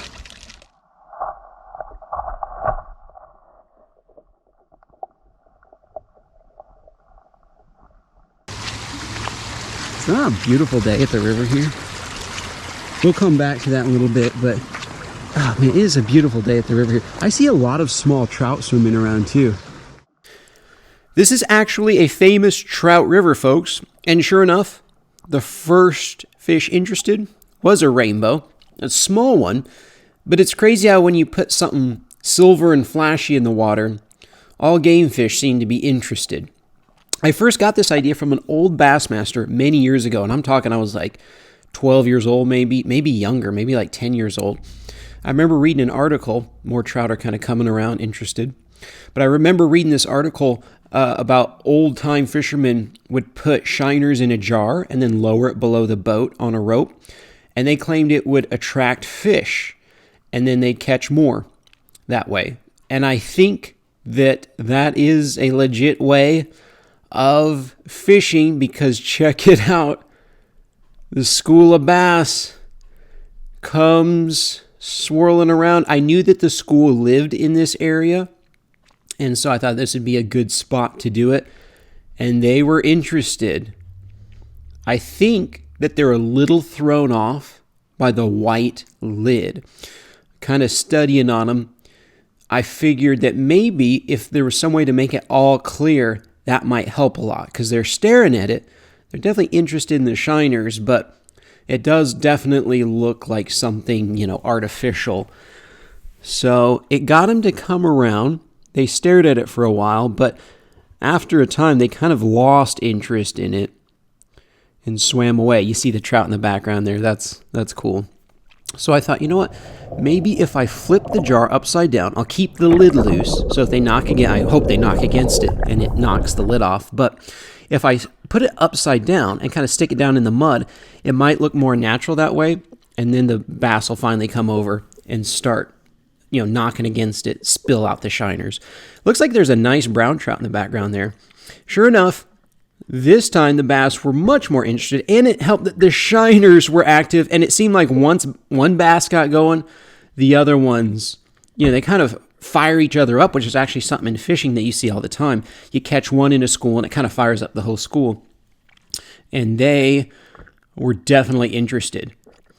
But first time, doing this way, trying to get them to knock the lid off, I think the lid was on a little too good, or I stuck it down in the mud too much, or a combination of both, because they knocked against it plenty, but it did not dislodge like I was hoping. Interesting how there's like a cloud cover forming in the jar now. It provides some cover for the shiners. They definitely want it in there. Check out the trout in the background. He's kind of curious what's going on. He comes over, I think it's a brown trout. Brown trout seem to me, maybe it's my imagination, they seem to be a little bit more aggressive overall than rainbow trout. That's kind of interesting. Maybe I'm wrong. People who trout fish more should probably let me know. But look, I took the lid off. I thought, you know what? I need to just take the lid off completely, kind of set it down in the mud, and that way, finally, when the bass knock against it, it will come loose. But the bass, look, one of them escaped somehow, and the shiner swims off toward the weed bed, which is behind the camera. The bass, though, they seem to be not interested in it anymore. It's like they hit against it a bunch of times, but then all of a sudden, when the shiners start moving, that caused a reaction, hence reaction bite in fishing. And suddenly they were way more interested now that the shiners were moving around. And then finally it happened. They knocked the jar over, and here come the shiners.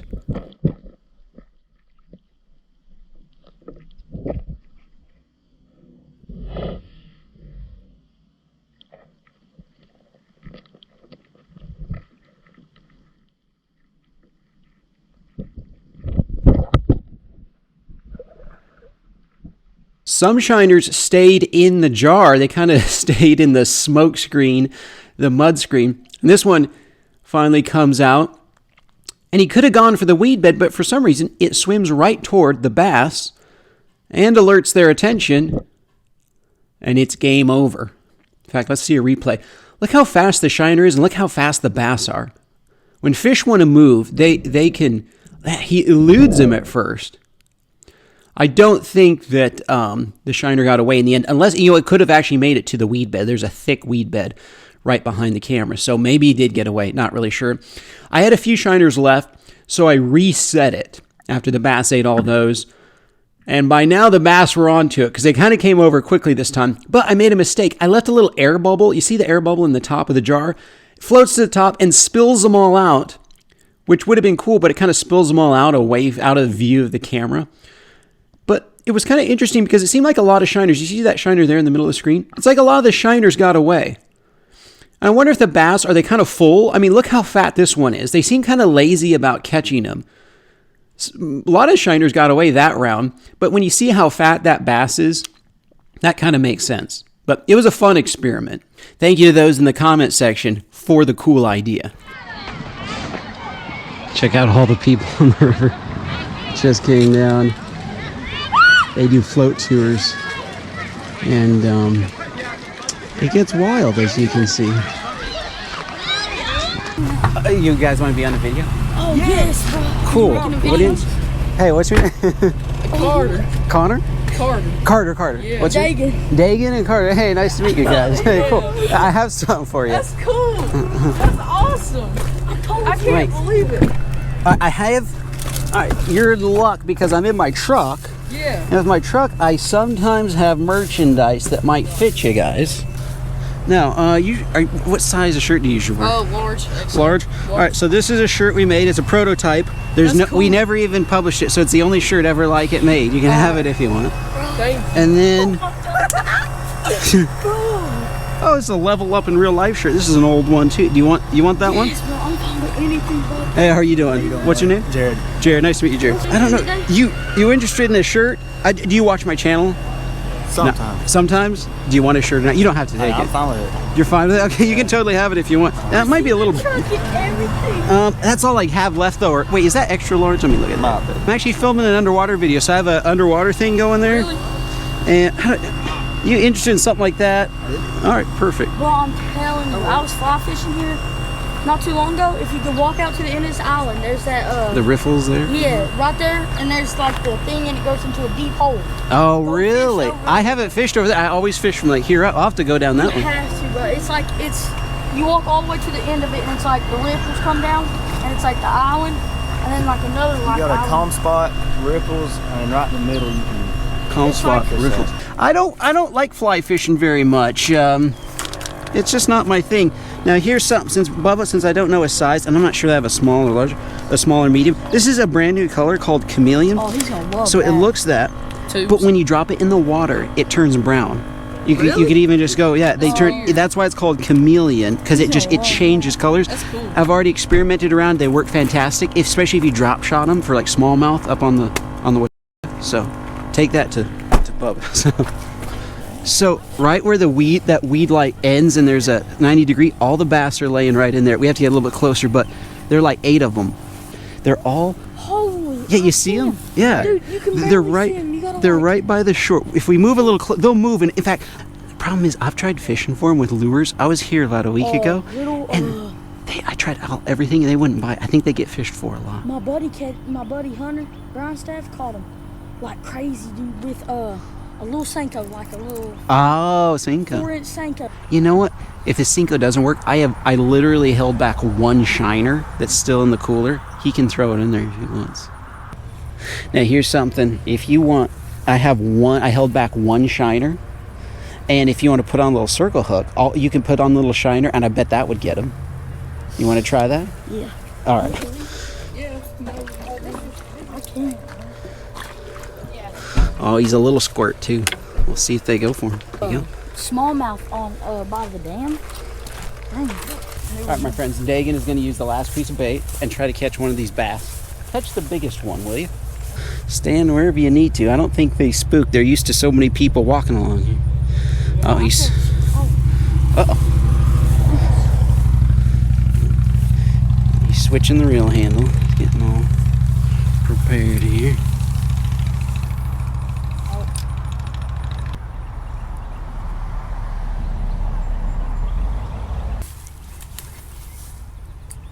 There we go. Now you're in the zone. Oh, one that swam over. They're looking. I think one of them got it. Nice. Nice. Last shiner of the day. I'm glad I held one back, dude. Here, how are we gonna do this?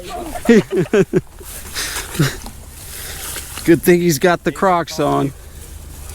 No, I ain't got nothing. Just fishing for.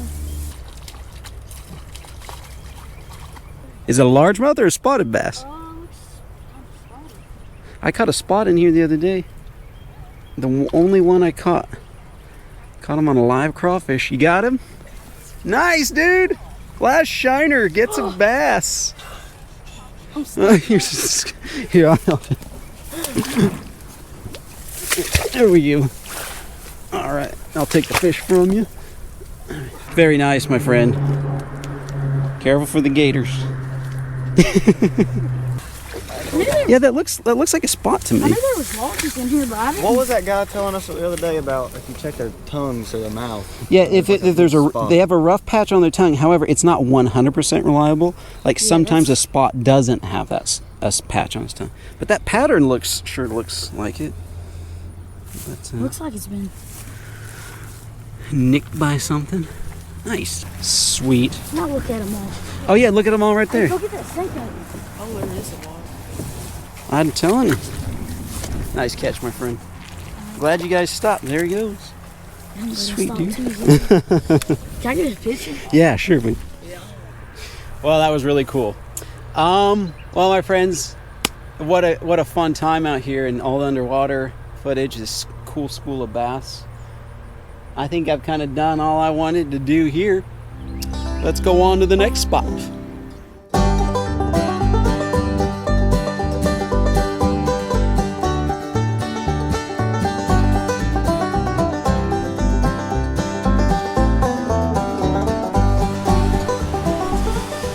All right, here we are, folks, on the Appalachian Trail. I'm out here with me Ancient, and I brought him to this area. He's never hiked along here. He and I don't do many hiking videos together. He wears me out. You're more of a boat guy, but I enjoy hiking every once in a while. And so we are hiking along the Appalachian Trail, actually. I live near it, and we're gonna do some trout fishing along this stream, which you'll see in just a second. And then my dad is going to do some mushroom hunting. He has a walking stick, and then he's got the mushroom basket and all his stuff there. So mushrooms, trout, and whatever we can forage, you know, just have a good time out here. Check this out. So we can fish anywhere along here, and you can mushroom hunt. The trail kind of follows it a bit, and it gives us better access, but it's still cool standing right here. This trail is so cool. I wonder how many thousands of people hike this trail every year. I wonder how many quit in the middle. You know, you always hear the success stories. Are there people who like start the Appalachian Trail and they're like, you know, whatever. Why did I think this is a good idea? I never thought about that. I always hear all the success stories, and those are the ones everybody likes to read about or watch the videos on. But how many people start and get like 1,000 miles in and they're like, what am I doing with my life here? Well, there are stone steps that lead up there, which are pretty cool. Since I'm close to the river here, I think I'm gonna trout fish. And I'm gonna go look for mushrooms. sounds good. I'll see you. We'll stay pretty close in this general area. All right, my friends. I'm gonna use a variety of lures today, but one of my favorites to start off with, if the trout are aggressive, don't know if they will be or not, but is a tiny, and this is about the tiniest they come, I think. Might be the second tiniest. Rapala jerkbait brown trout color. We are in brown trout country, folks. I mean, big time. So that's why I've got this color on. Let's see if we can get something.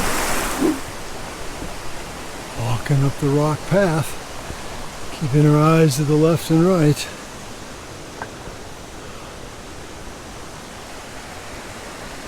Quite a trip down there. That's a rock. Oh, check this. See if we can figure out what it is. After having looked this thing over, looks like it might either be a Bradley or a candy cap, but I'm not sure. The candy cap says it smells a little bit like maple syrup or brown sugar, burnt sugar. Maybe it's my imagination, but it seems like it. We're going to keep it. We'll keep walking and see if we find anything else. These guys are all over. Big old daddy long legs loping around. Okay, so our puffball mushroom is either going to be an edible one or not, and it'll depend on what is on the inside. So let's cut this open. Aha! So that has dark in the middle. You see it started on the inside and radiates out. Check this out. So that one, the edible one, it says edible on top, white all the way through. Now watch this. Pigskin poison puffball. Very poisonous. And so we're not going to eat that one. Check it out though. That's the good thing about having a book with you. You can see exactly. And it says they start kind of a brown purple and then they turn blacker as it goes on. So that's a no good. But we do have one small one for sure that's a good one. It's an oyster mushroom. I think that's what this one here is going to be. Varies in color, whitish to cream, sometime a little yellow with age. That has a little pink on the inside. I think that's going to be a good one. So we'll double check when we get back down to make absolutely sure. All right. It's a good sign if those are chanterelles. Check this out, guys. It's one gnarly looking mushroom. Oh, it's real wet. I mean, it's like soggy. Look at that. That don't look so good. We'll leave him here. You know what, my friends? I didn't plan on coming this far, but I think I'm going to. This is a very, very long stairway down to a big waterfall. It's nice and fun going down. It's just hard climbing out. You gonna join me, Pop? Oh yeah. All right.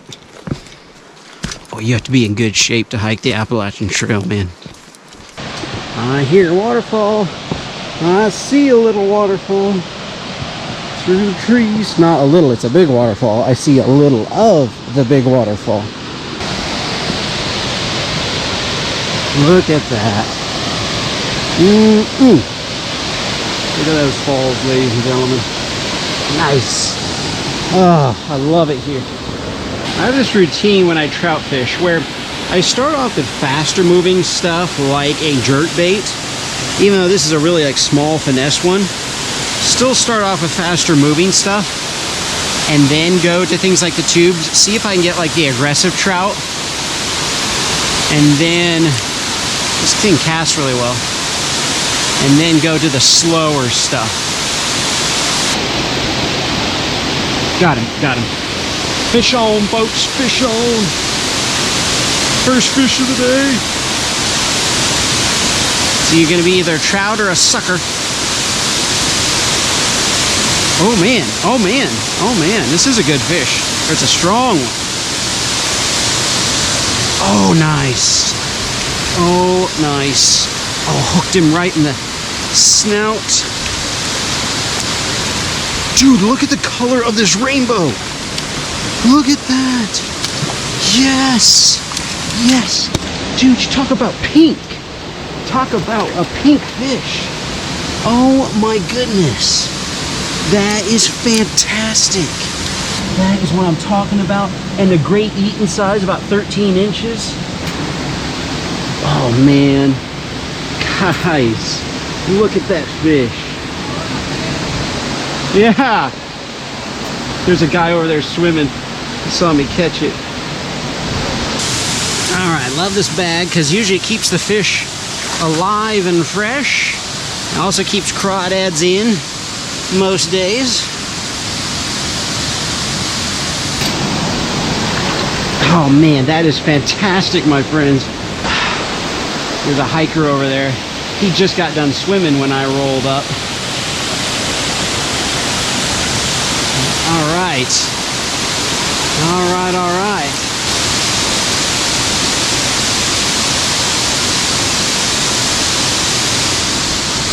Oh, I got one. A little tiny one.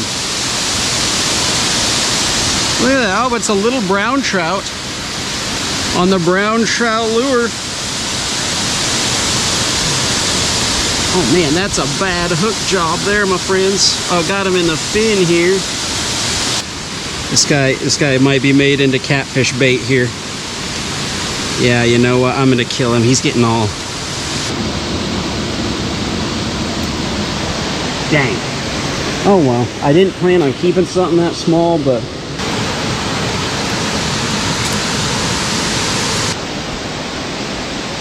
Oh nice, yeah, those are, for sure. They're all in one cluster. Yeah. Oh, Cool. Check this one out. This is kind of cool.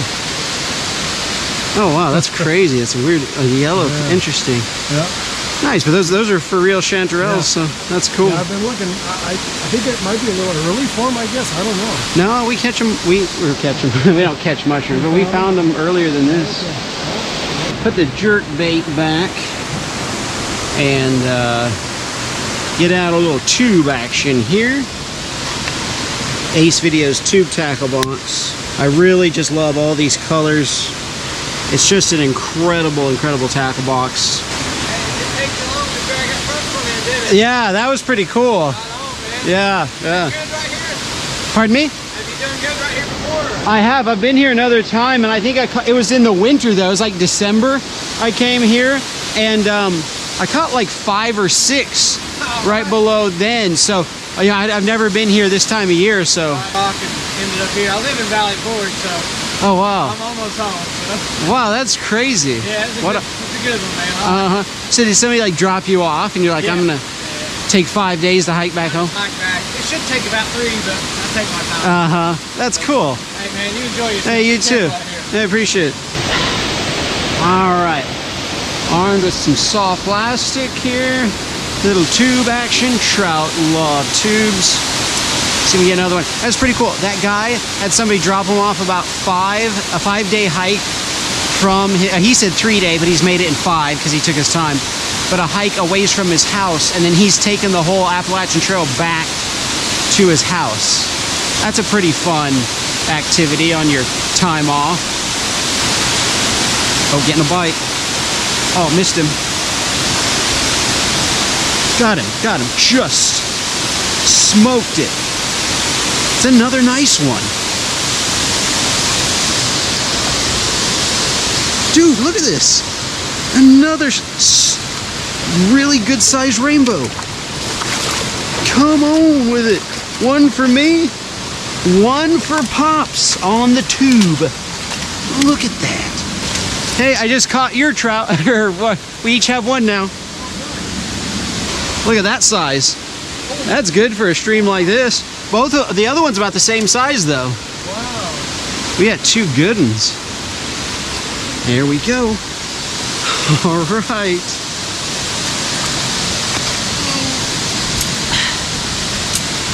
Drop them in the fish bag. Bam. I can keep 7 on this river. I think this color's called Changing Caddis. It's a little, I actually don't use this one as much, but I'm using it because it has some little tiny green and orange flake in it, and the water's a little dirtier than usual. Normally I prefer the crawfish color in this mountain stream situation, but I figured that was too natural looking. That has no flakes in it. Oh, getting a bite. Right along the wall. Oh, missed him. Come on, eat it. Those might be small ones. Let's cast, all right, I'm right in the waterfall. I'm gonna give it some slack, let the tube go straight down in the deep hole right there. Because whenever you have a spot with a big waterfall like this, it just churns out the bottom, and there's gonna be a ditch or a big just hole right below each one of these, if not in front of the whole thing there, where it gets way deep. Might be 8 or 9 feet deep. Oh, did I? Yeah, got one already. And the fish hang out. It's not a very big one at all. It's a tiny one. It's a chub. Look, I caught a chub. Chubs are actually not too bad to eat. Not that I'm gonna eat one, especially when I have fresh mountain trout, but just FYI. That's a cool fish.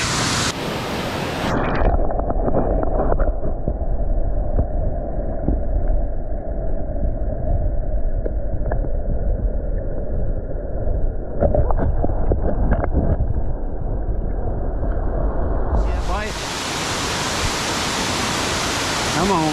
I think there are a lot of tiny trout down here. I've done it before one time where I put an underwater camera at the base of a waterfall in the mountains, and I was shocked by how many small trout there were swimming around, and I keep getting like hits and then nothing, and I think it's the little ones coming up and just taking a quick test bite. Alright guys, so I brought some crackers from some MREs. This is out of a Polish MRE. There's some more Polish, I believe, MREs. Got some crackers, and then I've got some cheese spread with jalapeno, regular cheese spread, and cheese spread with bacon. Put some out on a plate here and surprise Asa. Some cheese spread with jalapenos on this cracker.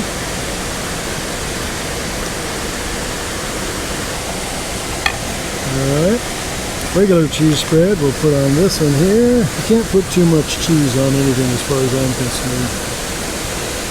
Some cheese with bacon on the rye dry toast.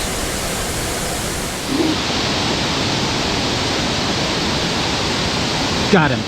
See, a big one just takes it. he just gobbled it and ran. He's another big rainbow. Wow, 3 really nice sized rainbows here. Woo! What a gorgeous fish. On the tube.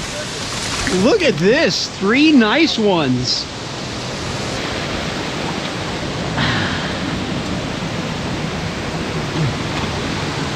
Look at this color on this one.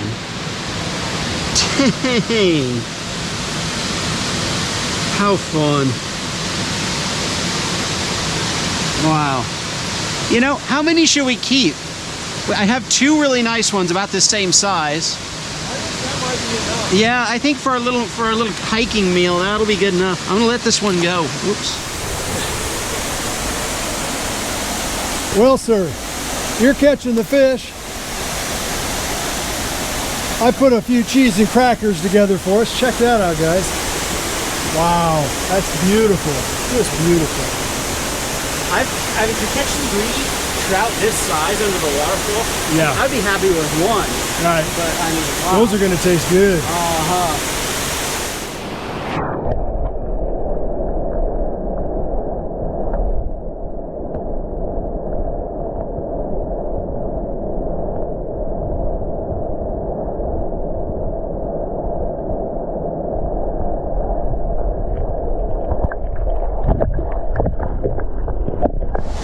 We could use the snack. We've been working hard, hiking hard.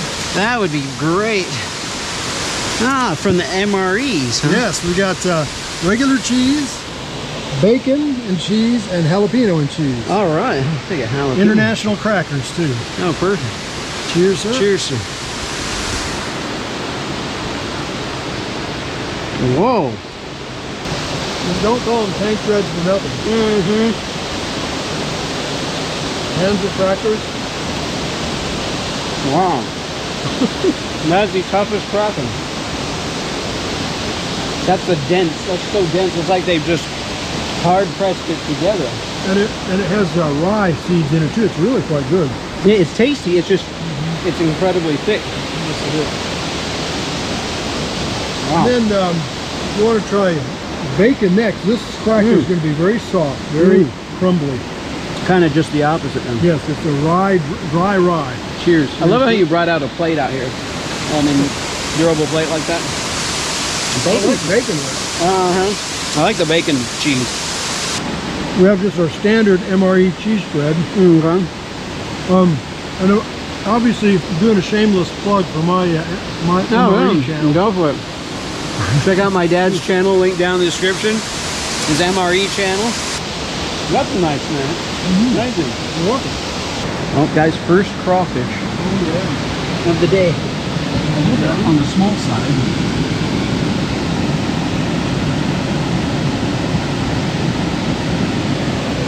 Oh, shoot. What? I'll have to put some bait out and draw them out. All you have to do if you want to catch some extra crawfish on your trout fishing trip is to make a cut in the gut of your catch and then leave it on the bottom and they'll come. Now, I'm going to fish a little more while we wait.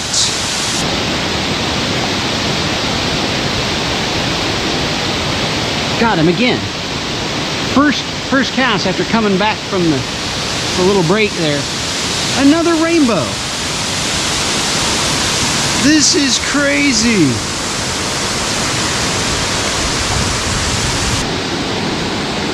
Look at that, folks. Tube right in the top of the mouth. Just like you want. They are absolutely loving the tube. There he goes. Right back to his waterfall.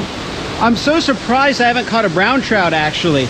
Except one tiny one. This is normally kind of a known brown trout river. Look at the one trying to jump up the waterfall. Guys, there was just a... Wait a second. Are they trying to migrate? And this is as far as they can get? People don't know this, but trout, even in small streams like this, they'll move. Fish and Game has done studies. It's like, I can't remember quite, it was like 6 miles sometimes. like in one 24-hour period, they'll swim 6 miles up and down a stream. Yeah, I just saw a trout try to jump up the waterfall like a salmon. I wonder if they're trying to migrate and this is as far as they can get or something. See, I'm at the top of a mountain though, so like I'm not sure if they even have to go any higher, because it's not much higher than this. So it doesn't take long for the crawfish to find your bait. They have really good sniffers and they seem to always be hungry. And this one was on it pretty quick. Some of them are a little more timid than others. Some of them are really bold. This one is a little on the timid side. Some of them check it out for a bit before they go to munching. And this one got away at first. He was leery, but leave it down there, and after 5 minutes or so, or less, comes back to start eating again, and this time, got him.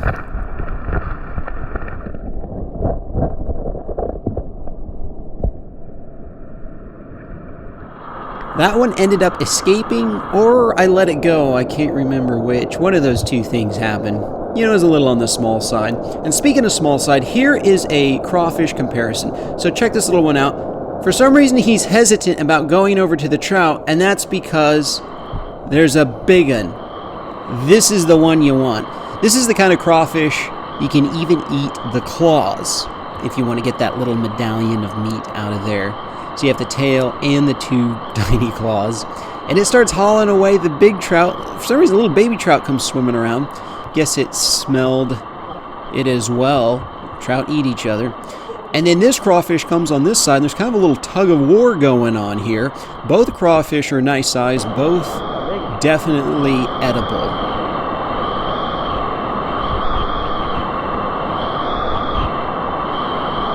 Oh, it's a battle.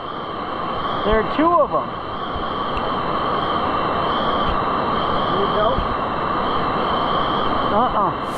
Look at this crawfish. Good grief, the strength. The pure strength, that's like deadlifting. Imagine if you could deadlift like 900 pounds. Like something that was 3 times, I mean maybe actually way bigger, maybe like 1,200, 1,500 pounds. Compared to his size, that's what he's doing.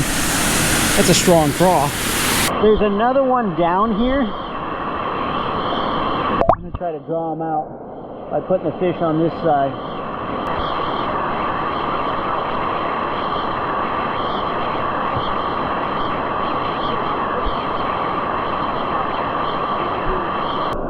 The camera fell over here, right in the crawdad's face, but it didn't seem to deter him.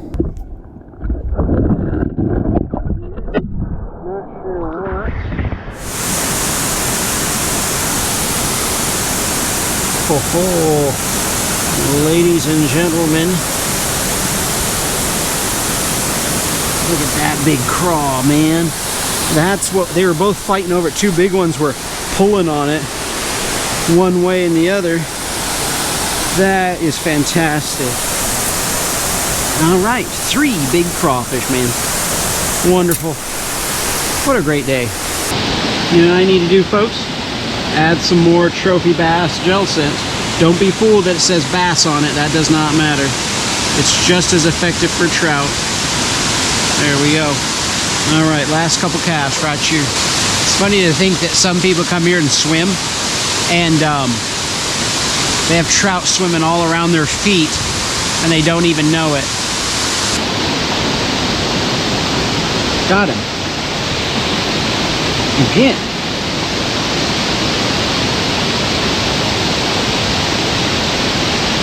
What do we got? Dude, another rainbow. Wow. They can't get enough of the tube.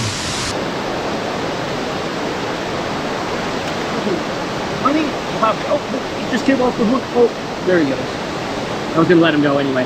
One thing about trout, I really dislike about them is there's no good way to grab them where they get where you can subdue them like a bass, like pretty much all other fish. Trout, they just, no matter how you try to grab them, they just wiggle right out of your hand. Anyway, the tube is dynamite. My friends, we're kind of one meal people, as far as we'll catch enough fish for one meal and then we're good. I'm happy with the time out here. I think it's time to get cooking. These rocks here are kind of cool. Yeah, look how it's all muddy along here. They definitely had a little flooding recently, and the water clarity reflects it. All right, so over here, found a spot where somebody else has made a fire. I think we might make one here too, actually. My dad's getting everything ready for the fire. I'm gonna clean the fish real quick. That one crawfish started to pull all the guts out. Oh shoot, it's a female. Oh well, can't tell that beforehand, so. Man, those eggs look like they'd be such good bait though. Dang, I almost feel like I should save those. Golly, man.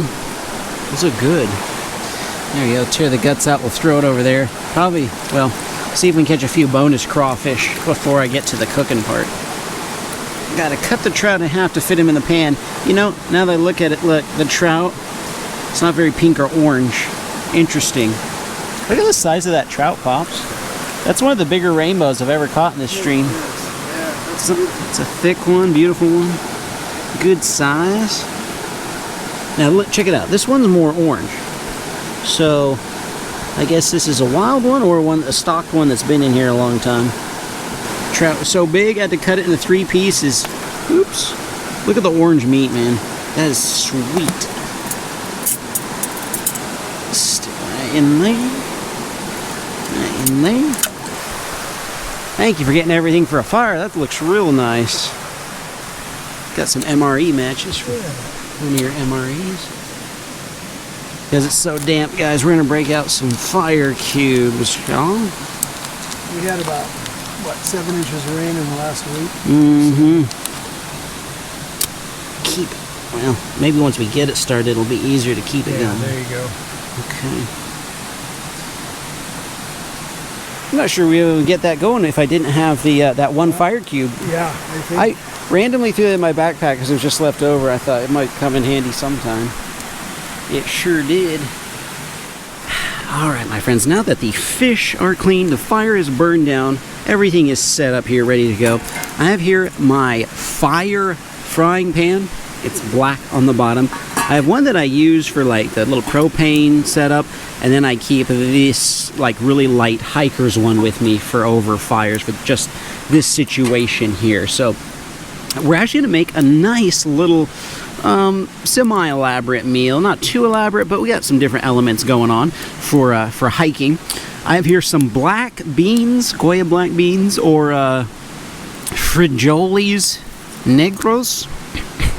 Hopefully I don't get canceled for that. And then we have here some Mexican style rice. This is like instant rice. You put it in a microwave or you can just stick it in a frying pan. And then we have some tortilla strips for the top of the dish. Salt, first cast seasoning. Don't forget to check out the Ace Videos backpack, link in the description. This is the one I keep all of my catch and cook stuff in. Amazing backpack, great way to support the channel. It makes a great gift idea, or you can gift it to yourself. First things first, I actually have this as well. This has, if I can get it open, we have in here butter and some thyme. Yes. Starting to heat up there. Yes, indeed. But before that goes too far, olive oil in there. The mixture of butter and olive oil is good, and olive oil keeps your butter from burning so easily, which is important when you're cooking over a fire, you know. And we're going to take the thyme that's in there. Zach Fowler told me about it. He adds thyme to a lot of his fish. He loves it. So I thought I'd try that here. All right, let's get that going. Melt it down. There we go. Let that sit. In the meantime, got our black beans here. You can eat cold black beans. Right out of the can if you want. They don't have to be heated up. I like the juice on them, to be honest. I know it looks kind of gross, but it's actually good. All right, let's pour some of those in there. We're just gonna heat these up. Everything I brought with me today is instant. I'm gonna let those frijoles negros heat up. Look at that crawdad peeking out there. He's contemplating his escape. He's like, I see the way out. Alright. Drop that in there. Whoa, don't let it tip, man. Don't let it tip. Yeah, get back in there. Don't. Can't make a break for freedom, my friend. Alright. Here we go. Let's cook it down in that good old timey butter. Gonna add a little popcorn salt in it, which actually isn't popcorn salt. It's a jit from the company. They lie to you. But don't be afraid of salt, folks. Salt is good, and you need salt to live. Even animals need salt to live. We're living in a strange time where people act like the most normal things, such as salt, are bad for you. It's a mineral. It comes from the earth, and you need, all life needs it to live. All right, broken up, we got Mexican style rice. Ooh, I like it. Look at the color there, man. Sweet, sweet, sweet. I like it a lot. This is going to be a really, really fun, like, camping meal that anybody can do. There's a couple pieces of fish out. You know what? Let's cook some crawfish real quick. We just have 2 of them. There's one. Let's kill this other one real quick. There we go. And number 2 right in there.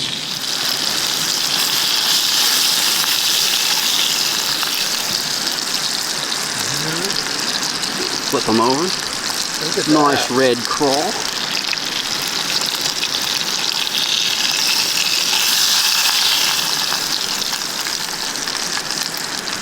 Excellent. Alright.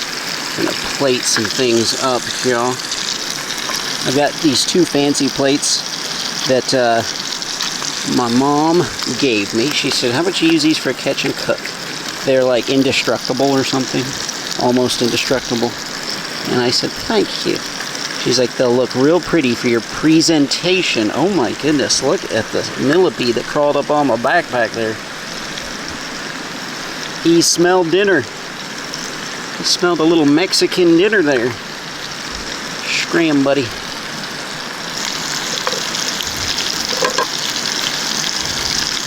Everything's cooking up rather lovely.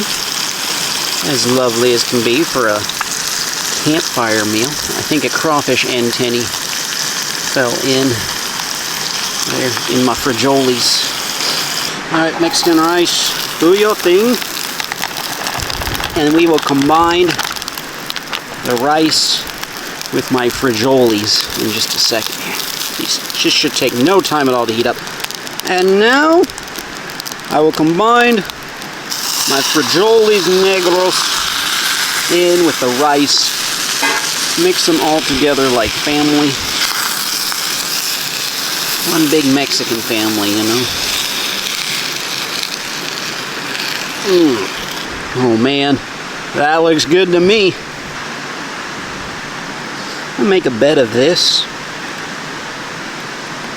Stick the trout right on top of it. We have so much of the frigiolis negros. Make 2 nice big plates of it. And we'll have a crawfish for garnish. And then just put the crawdad right on top, you know. Alright, ladies and gentlemen, for the final trick, put some butter in a pan there. Got both plates done. Got here some mushrooms my dad found. Some chanterelles, and what was the other one, Pops? Oyster mushroom. Oyster mushroom. So let's get the butter melting here. That looks good. Didn't that turn out pretty cool?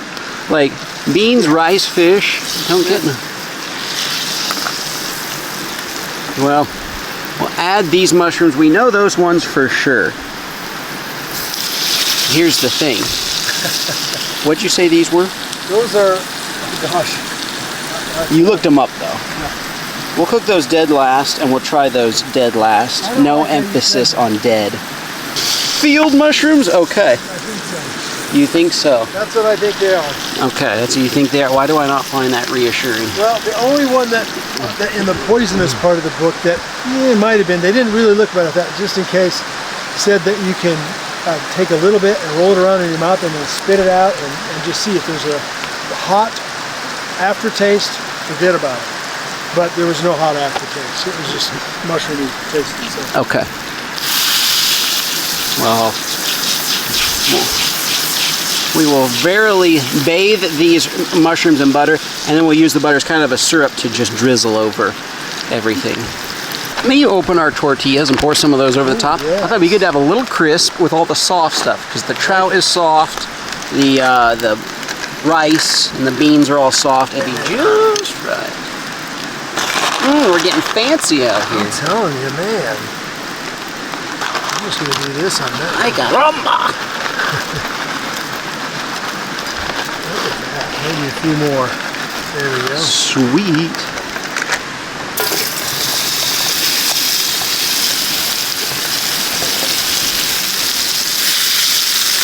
Mushrooms might look a little burnt at some point, or look a little brown, because this is the same pan I cooked the frigiolis in.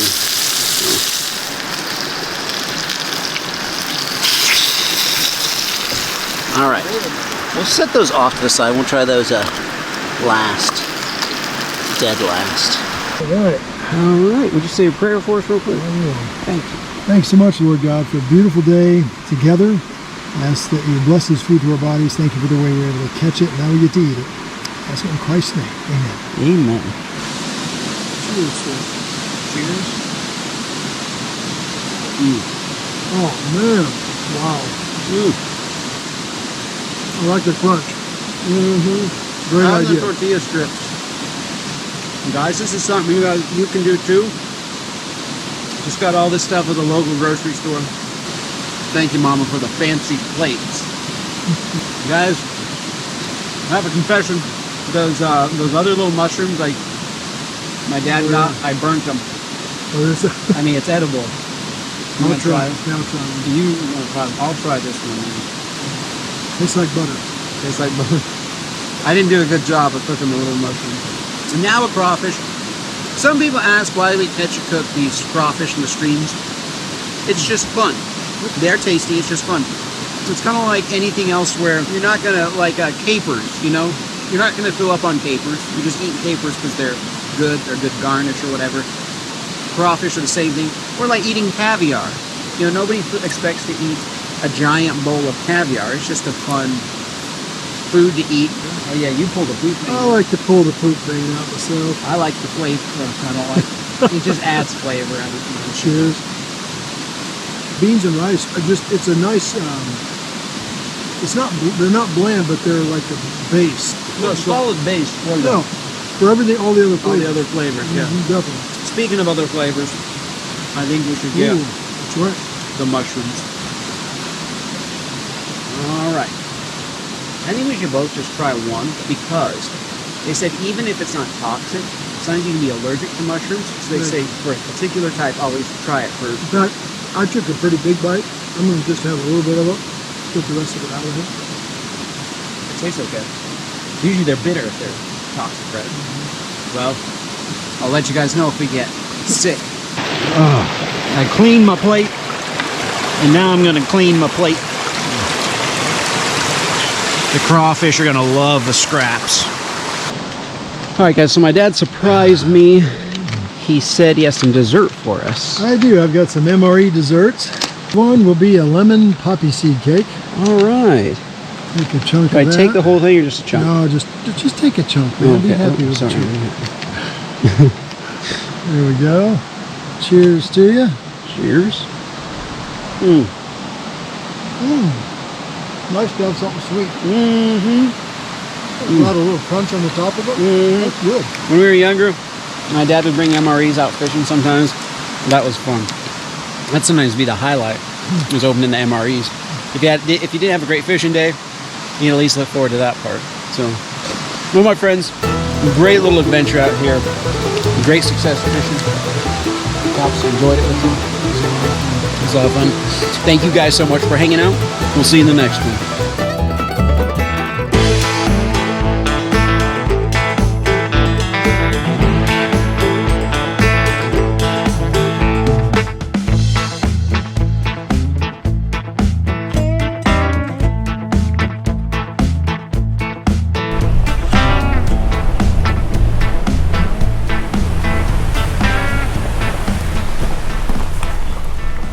What is going on, my friends?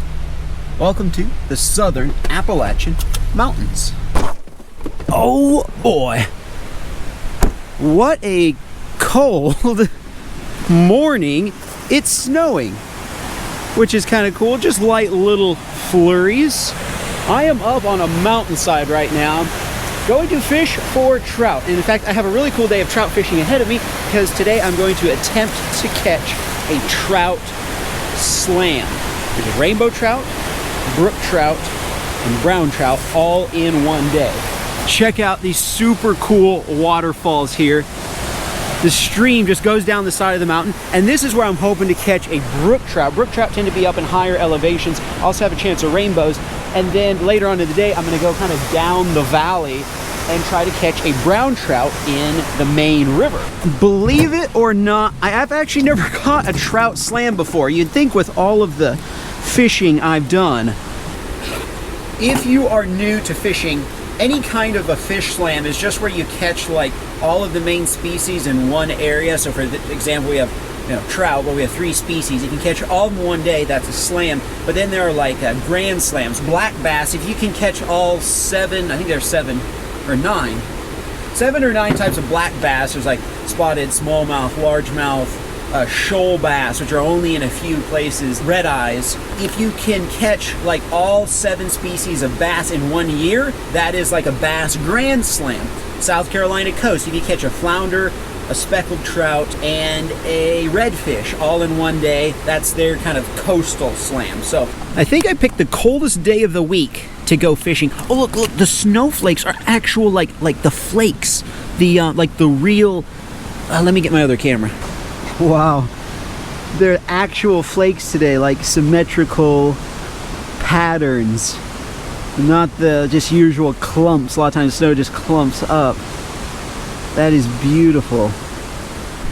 Anyway, I'm gonna break out some mealworms here. I don't use mealworms that much. These are popular ice fishing bait though. They kind of creep me out, to be honest. There we go, probably not the best setup there, but just a little split shot. I'm gonna start off simple at first, and then we'll get to some of these lures like these jerk baits and spinners and things. Alright, just make my way down this steep trail. Got some cool waterfalls to fish. Not just mountain streams and rivers everywhere. I think I'm gonna start right in this little area here and then work my way up to like that main waterfall. Oh my, there's a dead raccoon there. Ugh. Oh, something's been eating on it too. Something just was eating on the leg bone. I won't show that up close, that's pretty gruesome. Anyway, little mealworm here, going down, fishing in the snow. My first video ever, fishing video on YouTube. I was fishing in the snow and I caught a trout.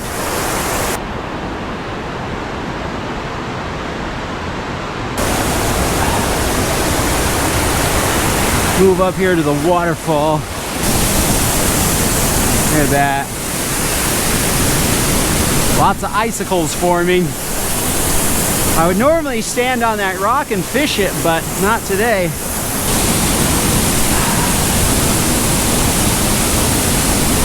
Right in the waterfall. Oh, I had one. First cast in there. Yep, bait's gone. Bait is gone. I got plucked clean, first cast. I'm gonna have to let him eat it. Got him. Hey, first fish of the day, a little rainbow. #1 knocked out of the trout slam. Look at that beautiful rainbow. I love the pattern on that guy. Wow. Ate that mealworm. There we go. All right, first fish of the day. That's why I kept missing him. He's so small. Let's see if there's a bigger one.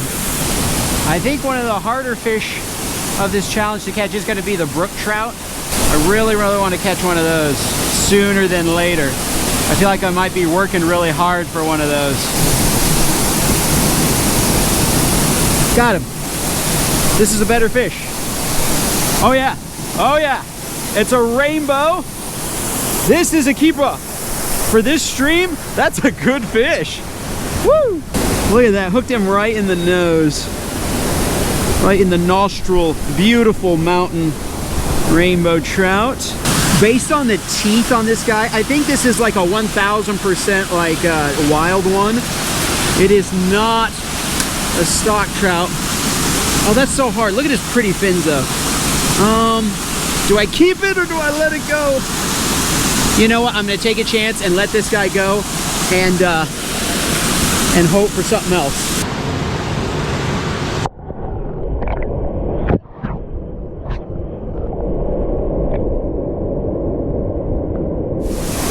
Woo!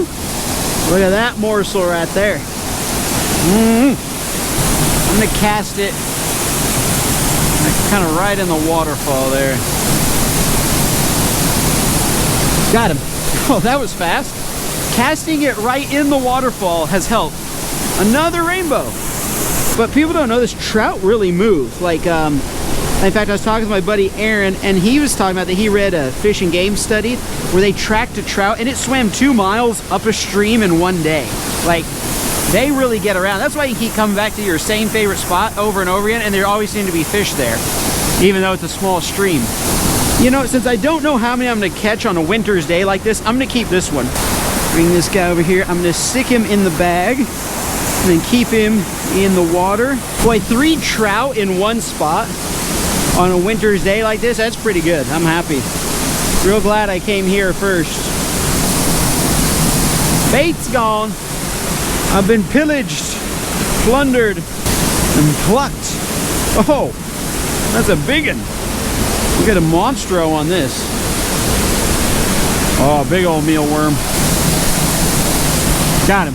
Oh yeah. Another rainbow. That's cool. That's cool. 4 fish in one spot. That's really good.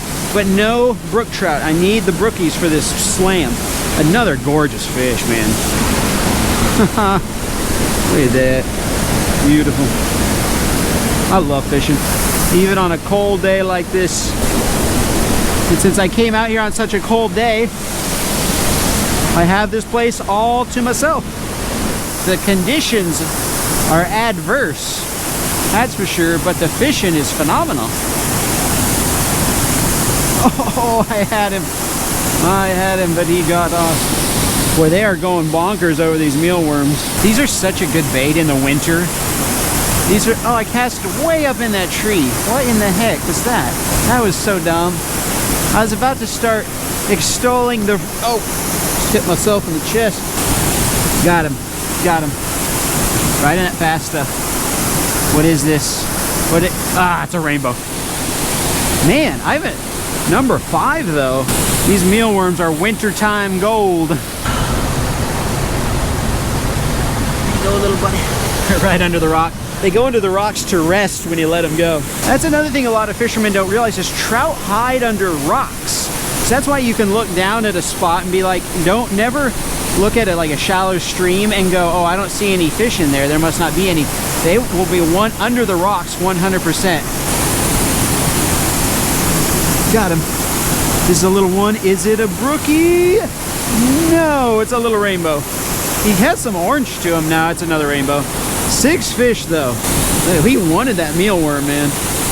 Absolutely swallowed it. We used to use those guys for bait for sturgeon. Got him. On a little tiny piece of, I threw it back in there even though, another rainbow. Number 7. This is crazy. Seriously, how many fish are down there though? Good grief, I need an underwater camera down there.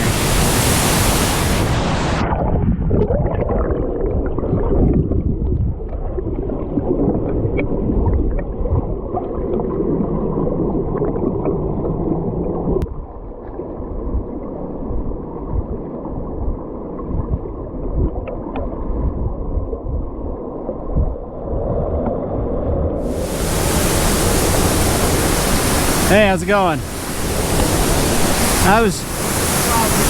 Your subscribers? Oh, that's cool. All the way out here. Are you kidding me? Met you on the pier. Yeah. What? I knew it. That's so crazy, guys. This is Asher. If you remember a few months ago in Destin, I met him out on the pier. That is so crazy, dude. Now I meet you up in the mountains. I remember you said you lived in the mountains of North Carolina. Yeah. Cool. What's your name, man? Alex. What is it? Alex. Alex. Nice to meet you, Alex. That is so cool. Dude, the fishing's so good right now. Yeah, they're biting. They stocked up there this morning. Oh, they stocked? Oh. Okay. Yeah, I haven't caught any stocked ones down here yet, but they'll make their way down. But yeah, no, dude, the fishing's on fire right now. So cool. I was. You're gonna go. Are you guys about to go up there right now? Oh, okay, that's cool. Dude, I'll follow you guys. I was actually just wrapping up here. All right, cool, guys. Ready to go upstream where apparently they stopped. That is so crazy, guys. Meeting a subscriber I've met before in Florida. Oh man, this is a good spot, folks. Wow, I cannot believe it. Ah, what a great morning, man. Pardon me? Oh, thank you. I'm Asher's grandmother. Oh, you're Asher's grandmother. Okay, cool. Fishing all the time. Oh, that's cool. Nice to meet you. Yeah, I'll see y'all. I guess I'll just follow you guys wherever the place. Okay, excellent. We noticed that stopped there. They just. Oh, the guy who. Okay. Yesterday, the one we watched was you was making that stew that was awful looking. Oh, the eating only what I catch for 3 days. Yes, yes. See that? Okay. Well, thank you. All right, I'll see you guys up there. This is so crazy, guys. They said they know the guy who stalks a place up here. Is this it right here? Yeah. Oh. Oh, excellent. Perfect. Oh man, the sun's come out just a little bit, but it's still snowing. All right, guys, check this out. I just made these. They're not even, at the time of making this, they're not even posted to the store, but by the time this video actually is published, they will be posted to the store, so go check them out in the description. They have Ace on that side, Level Up in Real Life on that side, and I made 1,000 of them for these instances. Do you guys ever wear these? No. You don't wear them? Would you like one? Sure, yeah, I'll take them. They're not even in the store yet. I just got these. Thank you. And they have Level Up in Real Life on them, and yeah, just got them made. I stopped to get me some corn fish, and it didn't have a pop lid. Oh. So, I guess I just want fish. You know, I have mealworms if you want. Tons of them. Well, And I have night crawlers. Real ones? Yeah. Yes, ma'am. Real night crawlers. I don't know. I'll see. And this is I've caught 7 trout this morning. All of them on that actually. Oh, wow. So if you want to fish, I've got plenty of bait, and I've got 18 night crawlers. I haven't even opened those yet. Oh, you all go ahead and see what happens. Okay. If they're biting, we'll let you know. This makes sense. So the truck probably pulls up and dumps them right in here. I don't see any. I think we should cast in no matter what, but they might have dumped them right there. Alright guys, so we've moved down here. Join them on this side. Hey Asher, if you want, I have some of like the tubes from my tube tackle box if you want to try like a more natural color. Or we're experimenting around with like the yellow ones to see which color like works the best. So there's a couple like prototypes if you want to try one. And we also have like all these, well I guess not that one, but the natural colors. You got, you had them. Oh dude, I see so many down there. Guys, yeah, the stocking truck definitely stopped here.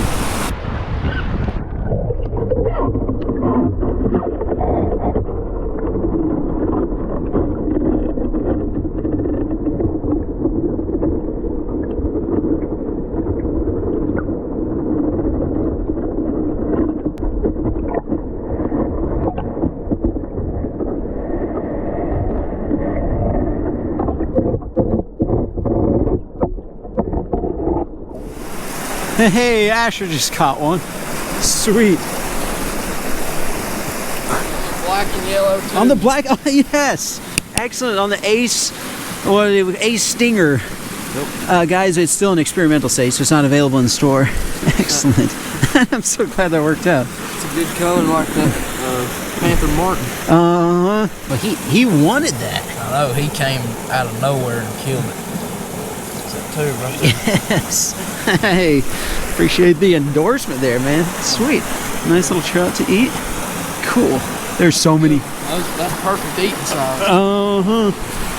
It's nice to see you again. Yeah, nice to see you guys. Glad you stopped. Yeah. Thanks for the fish too. Oh yeah, one more thing. When are you gonna be out with the fish? Out with this one? Yeah. This will actually be this weekend. So really? even though I have a ton of Hawaii videos to edit, I'm just gonna take a break from the Hawaii series and like edit a trout one. So yeah, look guys, look for it this week. Unless something changes, but yeah.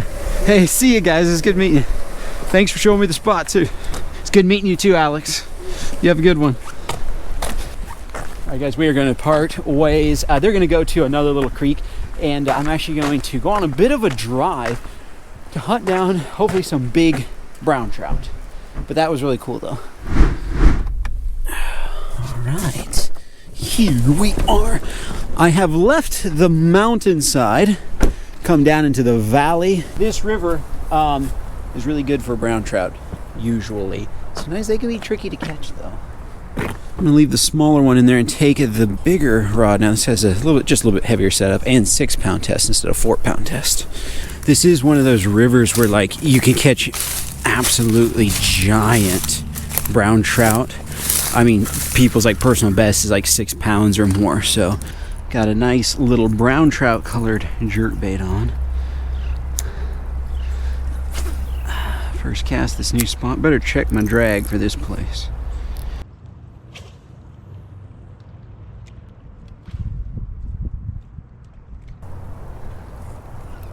Got him. Oh, good fish, good brown trout. Yes. Oh, he's going toward the weeds. This is a strong fish, man. Good grief. Yes. Get him up here. Oh, it's barely hooked. Yes! Guys, look at this fish. Look at the colors on this thing. Yes. Oh my goodness. You know, I'm gonna kind of keep him in the water. Look at this gorgeous brown. Look at that color. Look, I switched to that jerkbait. Got the other one snagged. Look at the red tail and the red. Oh man, what a fish! What a fish! There's no way I'm keeping that one. I gotta get a picture of that. Holy mackerel! There we go, easy peasy, guys. Look at the colors. Wow, that is one of the prettiest trout I might have ever caught right there. The red tail and the, oh man, what a fish! What a fish!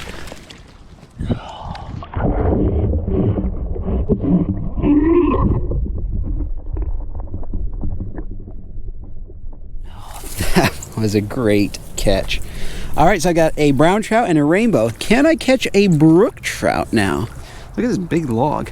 Had a little bit of flooding, as you can tell here, and I think it may have turned on the fishing because it causes all kinds of stuff to get stirred up, and so the fish want to face up into the current and just feed on all the stuff drifting down right in their face.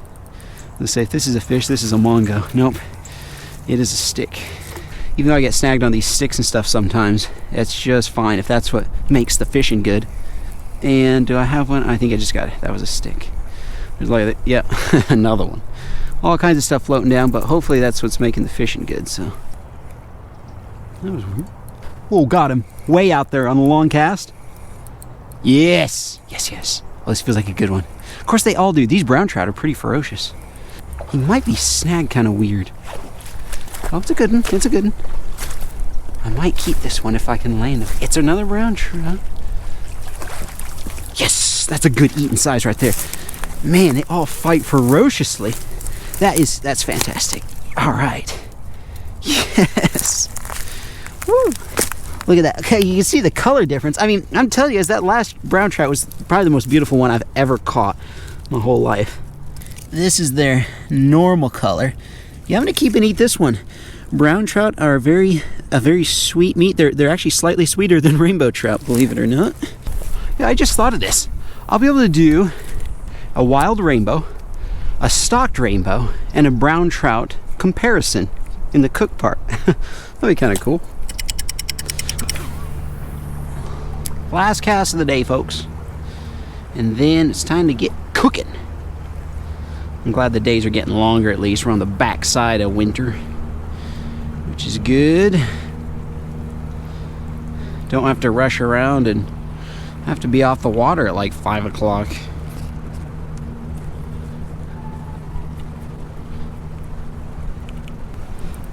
Do I have one? I have one.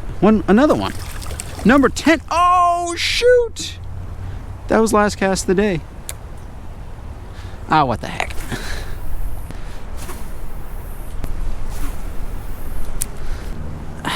Shoot. Well, a 9-fish day. That is nothing to be disappointed about. Now, let's get to cooking.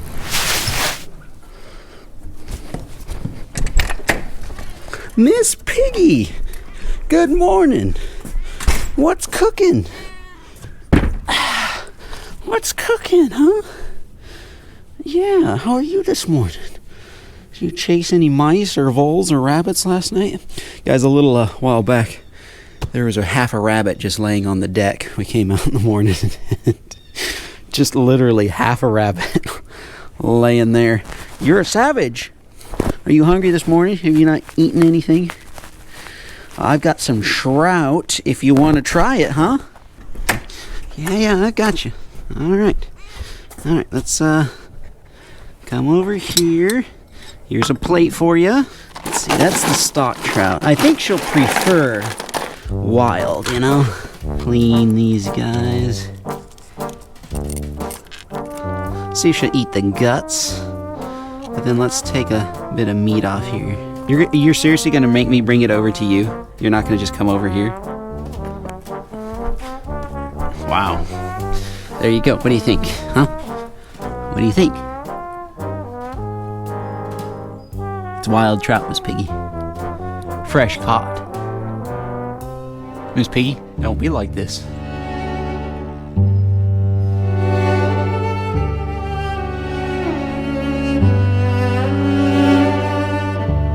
Wow. So what? So you don't want fresh fish? You're a cat. You don't want fresh trout then? Let's try something.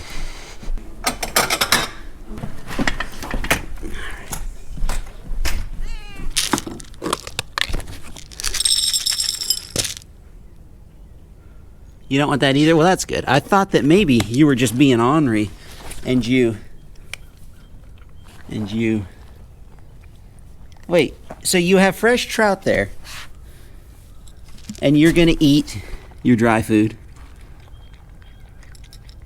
Oh my goodness. I don't know why I even try.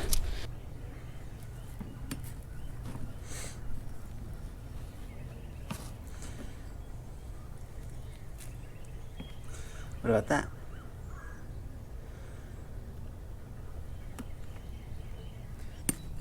I'm gonna cook all of these fish whole. Fry them up whole. I'm gonna use something that a subscriber has been wanting me to use. A little kind of subscriber recommended recipe. All right, everything's cleaned up, looking ship shape. Got the 3 trout cleaned, and then I have here the guts. Let's put these on the side of the house with a little trail camera. Let's see what comes along to eat them. Watch, Miss Piggy's probably going to be the one to find it. Look at these flowers. They got hit with the frost last night. They're all droopy, unfortunately. They might perk back up. They're usually pretty resilient. So glad it's this time of year. I love spring. Oh, there's a squirrel. We've got geese over there and ducks right there. We got everything out. We got squirrels in the trees. It's a regular menagerie back here. Oh man, the river looks so good. The water's clear. It's not that dingy winter color. You know what? Let's set it right here.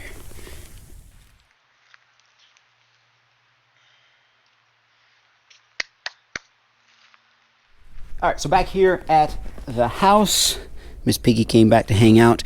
I'm going to start cooking up here, and I have something kind of cool here, guys. This is an idea when you catch some fish. If you bring them home, just grab some already made fries at the grocery store. A little canola oil. I'm using canola oil. This is something you can just do if you have a bunch of fish, but you're wondering what sides to get. Just get the some already made stuff. I know I cut up potatoes a lot of times in my videos, but you can also just get some pre-seasoned fries, and they are delicious.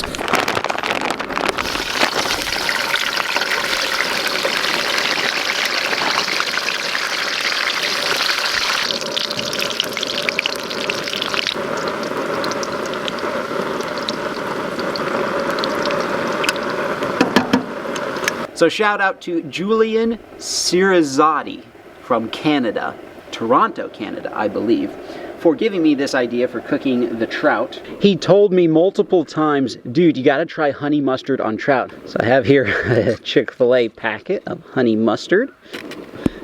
Uh-oh, I'm mixing honey mustards. This one's from McDonald's. Hopefully that doesn't ruin anything, you know? Miss Piggy, what are you doing? You like honey mustard? So you like honey mustard, but you don't like these trout.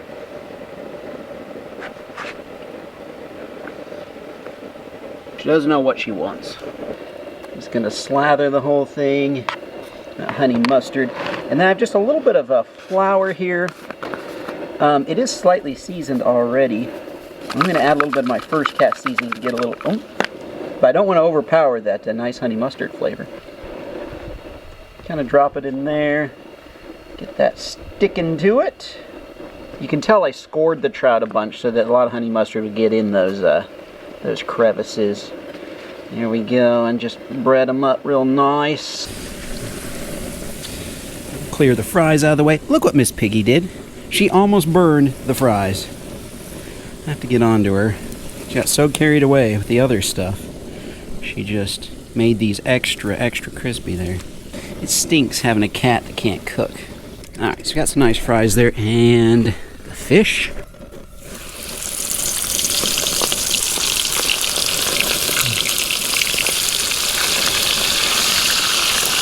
I did end up cutting the brown trout in half so it fit in the pan better. Yeah, if you're out fishing and like you catch a big striper or trout or something that you want to keep, and you're like, I don't know what sides to get, you don't have to get fancy. Just go to the grocery store and buy a big bag of fries, and they are a hit. We had a family fish fry last summer. Just kept making fries and fries, got a couple of bags of them, and everybody absolutely loved it to have fries with all the fish. Let's see here. These ones, that's a good fry. Nicely seasoned. Okay, these ones are, they're still palatable, but they're not great, you know. Yes, there we go. See, when I take over the kitchen, everything turns out well. If I leave Miss Piggy to it, she just doesn't know how to manage a kitchen. Yes. Oh man, crispy brown fried trout. One more piece.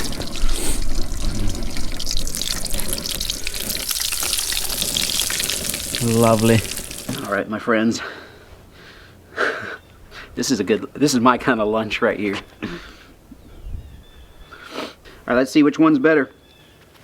I'm gonna start with this small trout, and as a subscriber Aaron showed me one time, he said, yeah, just eat them like a cob of corn. Oh man. So I'm ranking the trout and the honey mustard. Okay, so first of all, the honey mustard thing is a win. Thank you, Julian. He's a fisherman too, so I figured his tips would be good. Guys, honey mustard on trout is great. Let's try the stocked one though. Immediate taste difference between the wild caught or the stocked, and now the brown trout. We'll see which one's better. You want some of this, Miss Piggy? We'll see if she wants some in a second. And I got the fish back there. I wonder what's happening there. I seriously thought she might go back there and try to find it. I like eating them this way, just like biting it off the bones. All three cook the exact same way. The best one is definitely the little wild rainbow. 100%. Absolutely scrumptious. Miss Piggy, you want to bite? Hey, what are you doing? Why are you running away? Look, I got food. Yeah. Wild trout. You can't. Why are you like this? You know what? I'm never feeding you again. You know, cats hate trout. Everybody knows that. Cats They don't like fresh fish. Well, my friends, I guess the last thing is I'm just gonna wait. I'm gonna eat this feast and wait to see what comes along to eat the trout guts back there.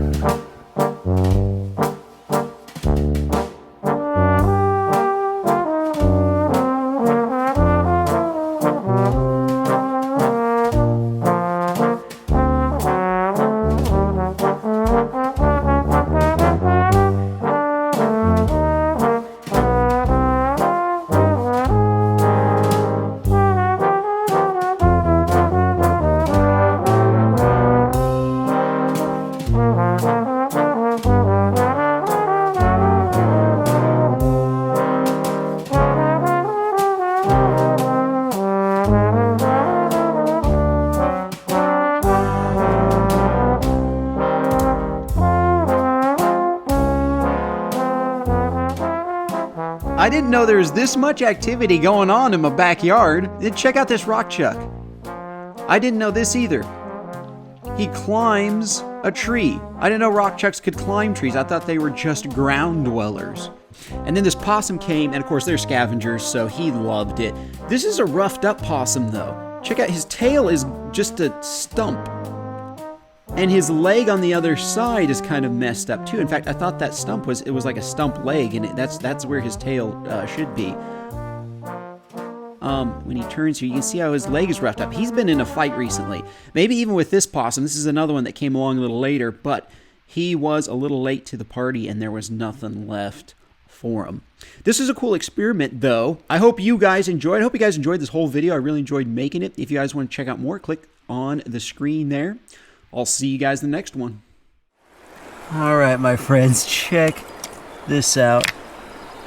There's a big spider right here. That is crazy looking. And then I have right here, I just so happen to have an unopened spider lure. And look at the similarities there. Isn't that crazy? So what I'm gonna do is try to catch the real spider, and we'll do a little test here. Don't get in there. Oh, this is gonna be harder than I thought. Oh, that was easy. Look at that big dude. You could put that on a hook. That is big enough to put on a hook. I don't know how I'm gonna do that.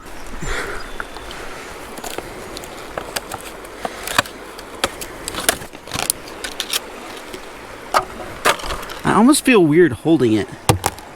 I don't like, is that weird? That's so dumb. It's a fake spider. But that right there, ugh, that big spider wigs me out. This will be a fun test. Let's go fishing. All right, my friends, so out here on the lake, fishing with me Ancient, out on the boat. And the spider did expire, but I put him in a Ziploc bag and stuck him in the refrigerator after he expired there. I guess he didn't do well in captivity. I still have these two here. So this is the one that I haven't used. It actually has real spider webs from that spider all over it, because that spider started to weave quite a web in here. And then I have a black widow one, which I've actually used before and caught bass on. And the plan is to basically fish this lake and find a good area where I have the best chance of catching something on the real spider, because I only got one shot. I gotta pick a nice lay down, gotta pick something where we know there are fish at, and then I can cast the live spider in there, and hopefully I actually land something on it. So that is the goal. All right, spider is tied on, and you know, better put this one back in the coolness there to keep the body preserved, fresh.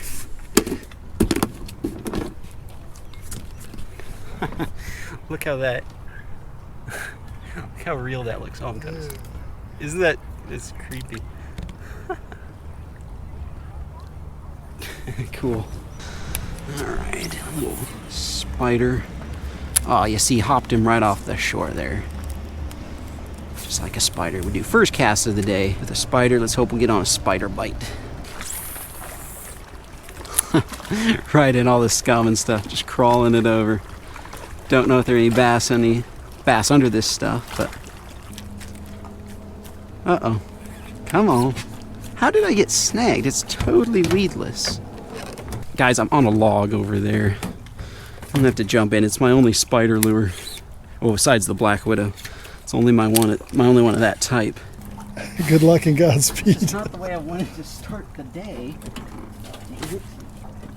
It's only 14 feet deep here. This is so creepy for some reason. Nah. Don't want to get skewered. So I get it slowly. There's probably spiders on top of this stuff. Is the water warm? Yeah, it's actually really nice. It's just scummy and weird. You should have left your pants on though. If you see anything valuable, make sure you bring it back. This is disgusting.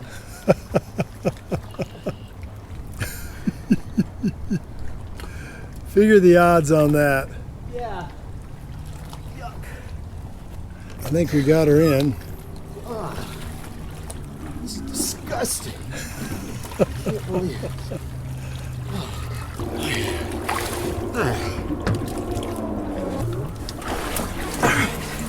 All right, well, that's not the way you start the day. Get it out of the way, right? All right. Hopefully it'll be up from here. Mm-hmm.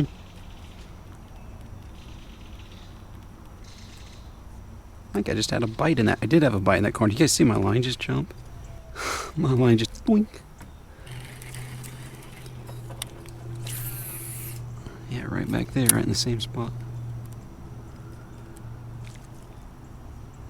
He's nipping at it. Might be a bluegill though. Well guys, I got a spider bite there, so that's a good sign. You know, I'm gonna switch to the Black Widow.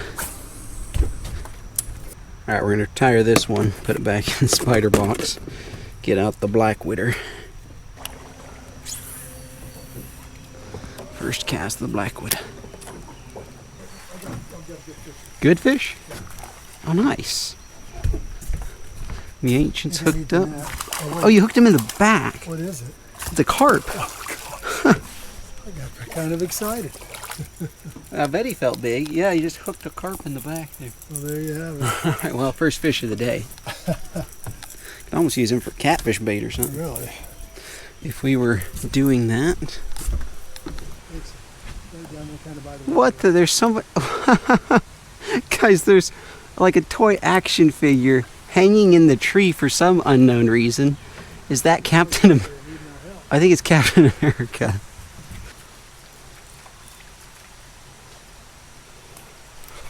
Got him on the spider. No way. Yes. Oh, now he's hung in the tree. Oh, hanging bass in a tree. Guys, on the Black Widow, like the third or fourth cast, switched it. He just sucked it down that time. No, gosh, color matters even when you're using spiders. There we go. I got him out now. Thank you. Look at that. He just choked that. That is crazy. Look at that, my friends. Is that not the weirdest looking thing seen?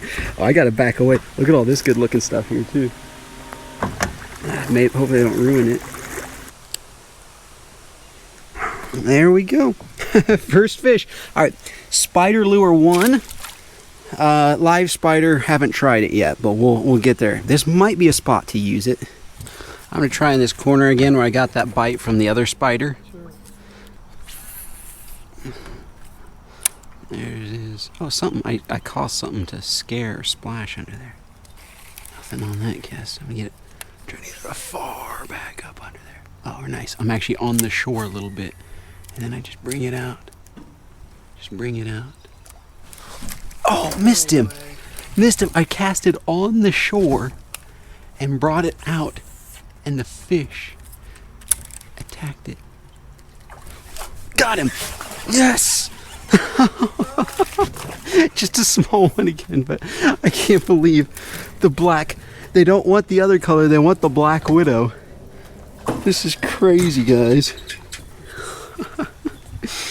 That's so funny to make a color switch on a spider lure. Start getting them. Just a plump little bass, not a giant, but still. So you see the back 2 hooks come out just like on a frog lure. That's interesting. I didn't know it was weighted like that. It still floats, but it does have a weight in it. Just a nice bait. And it takes you a second to get used to holding it. It is just about time to break out the real spider. Oh, look, something grabbed it. Got him on the point. That was just, I had a backlash that I had to get out, and he ate it while I was sitting still. They are loving the spider. Look at how deep the hooks are. I know the spider's out of its mouth, but look how deep the hooks are down there. They just absolutely want the black one. They did not, they would just bite the legs or whatever. I could feel little taps with the other spider lure, but you switch to black and bam. Wow, 3 fish. You know, one thing, this lake is really highly pressured, and I wonder if like the novelty lure, it really is something they've never seen before. Yeah, get a slight advantage that way. Uh-huh.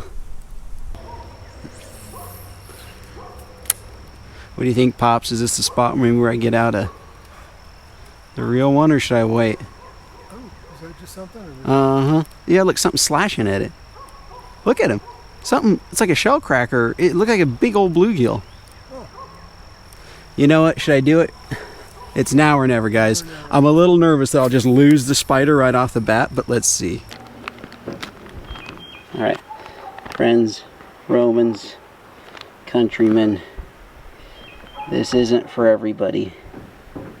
He's thoroughly dead, I think. Oh man, I have a hard time grabbing him. Gosh, why can I grab a snake with no problem, but I'm having a hard time grabbing a spider? Oh, he's so hairy. He's so hairy. As long as he, like, that just didn't put him in a deep freeze and he suddenly comes alive. Ugh. There it is, my friends. Spider lure, or real, not spider lure, a real spider.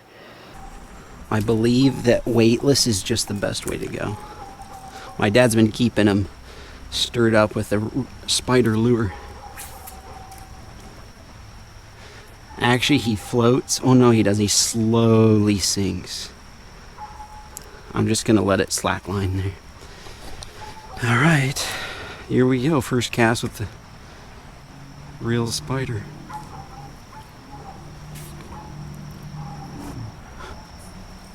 Wait, something has it. Something has it. Got him. I got him. I got something on the real spider. A bluegill. It worked. Victory. First cast. Yes. Woo. Yeah, no problem. I wondered if bluegill would be scared of it. That did cross my mind, where they just freak out over. That is. Tasty too, guys. We've eaten a couple of these lately and they have been scrumptious. I actually forgot how tasty bluegill were. Ah, wow. Is it worth going out and catching a bunch more spiders? No, it was just a novelty thing to do. That spider kept hanging around my backpack while I was fishing, so God, what a pretty sheen on that bluegill. That is so cool. Well, my friends, link to these spiders in the description. Not sponsored, just using them because they're fun to use and they're effective, as you could see. Success all the way around. I think both of them, a real spider and regular spider, are equally effective. Check these out in the description. Thank you guys so much for hanging out. Check out my dad's channel in the description as well. We'll see you in the next one.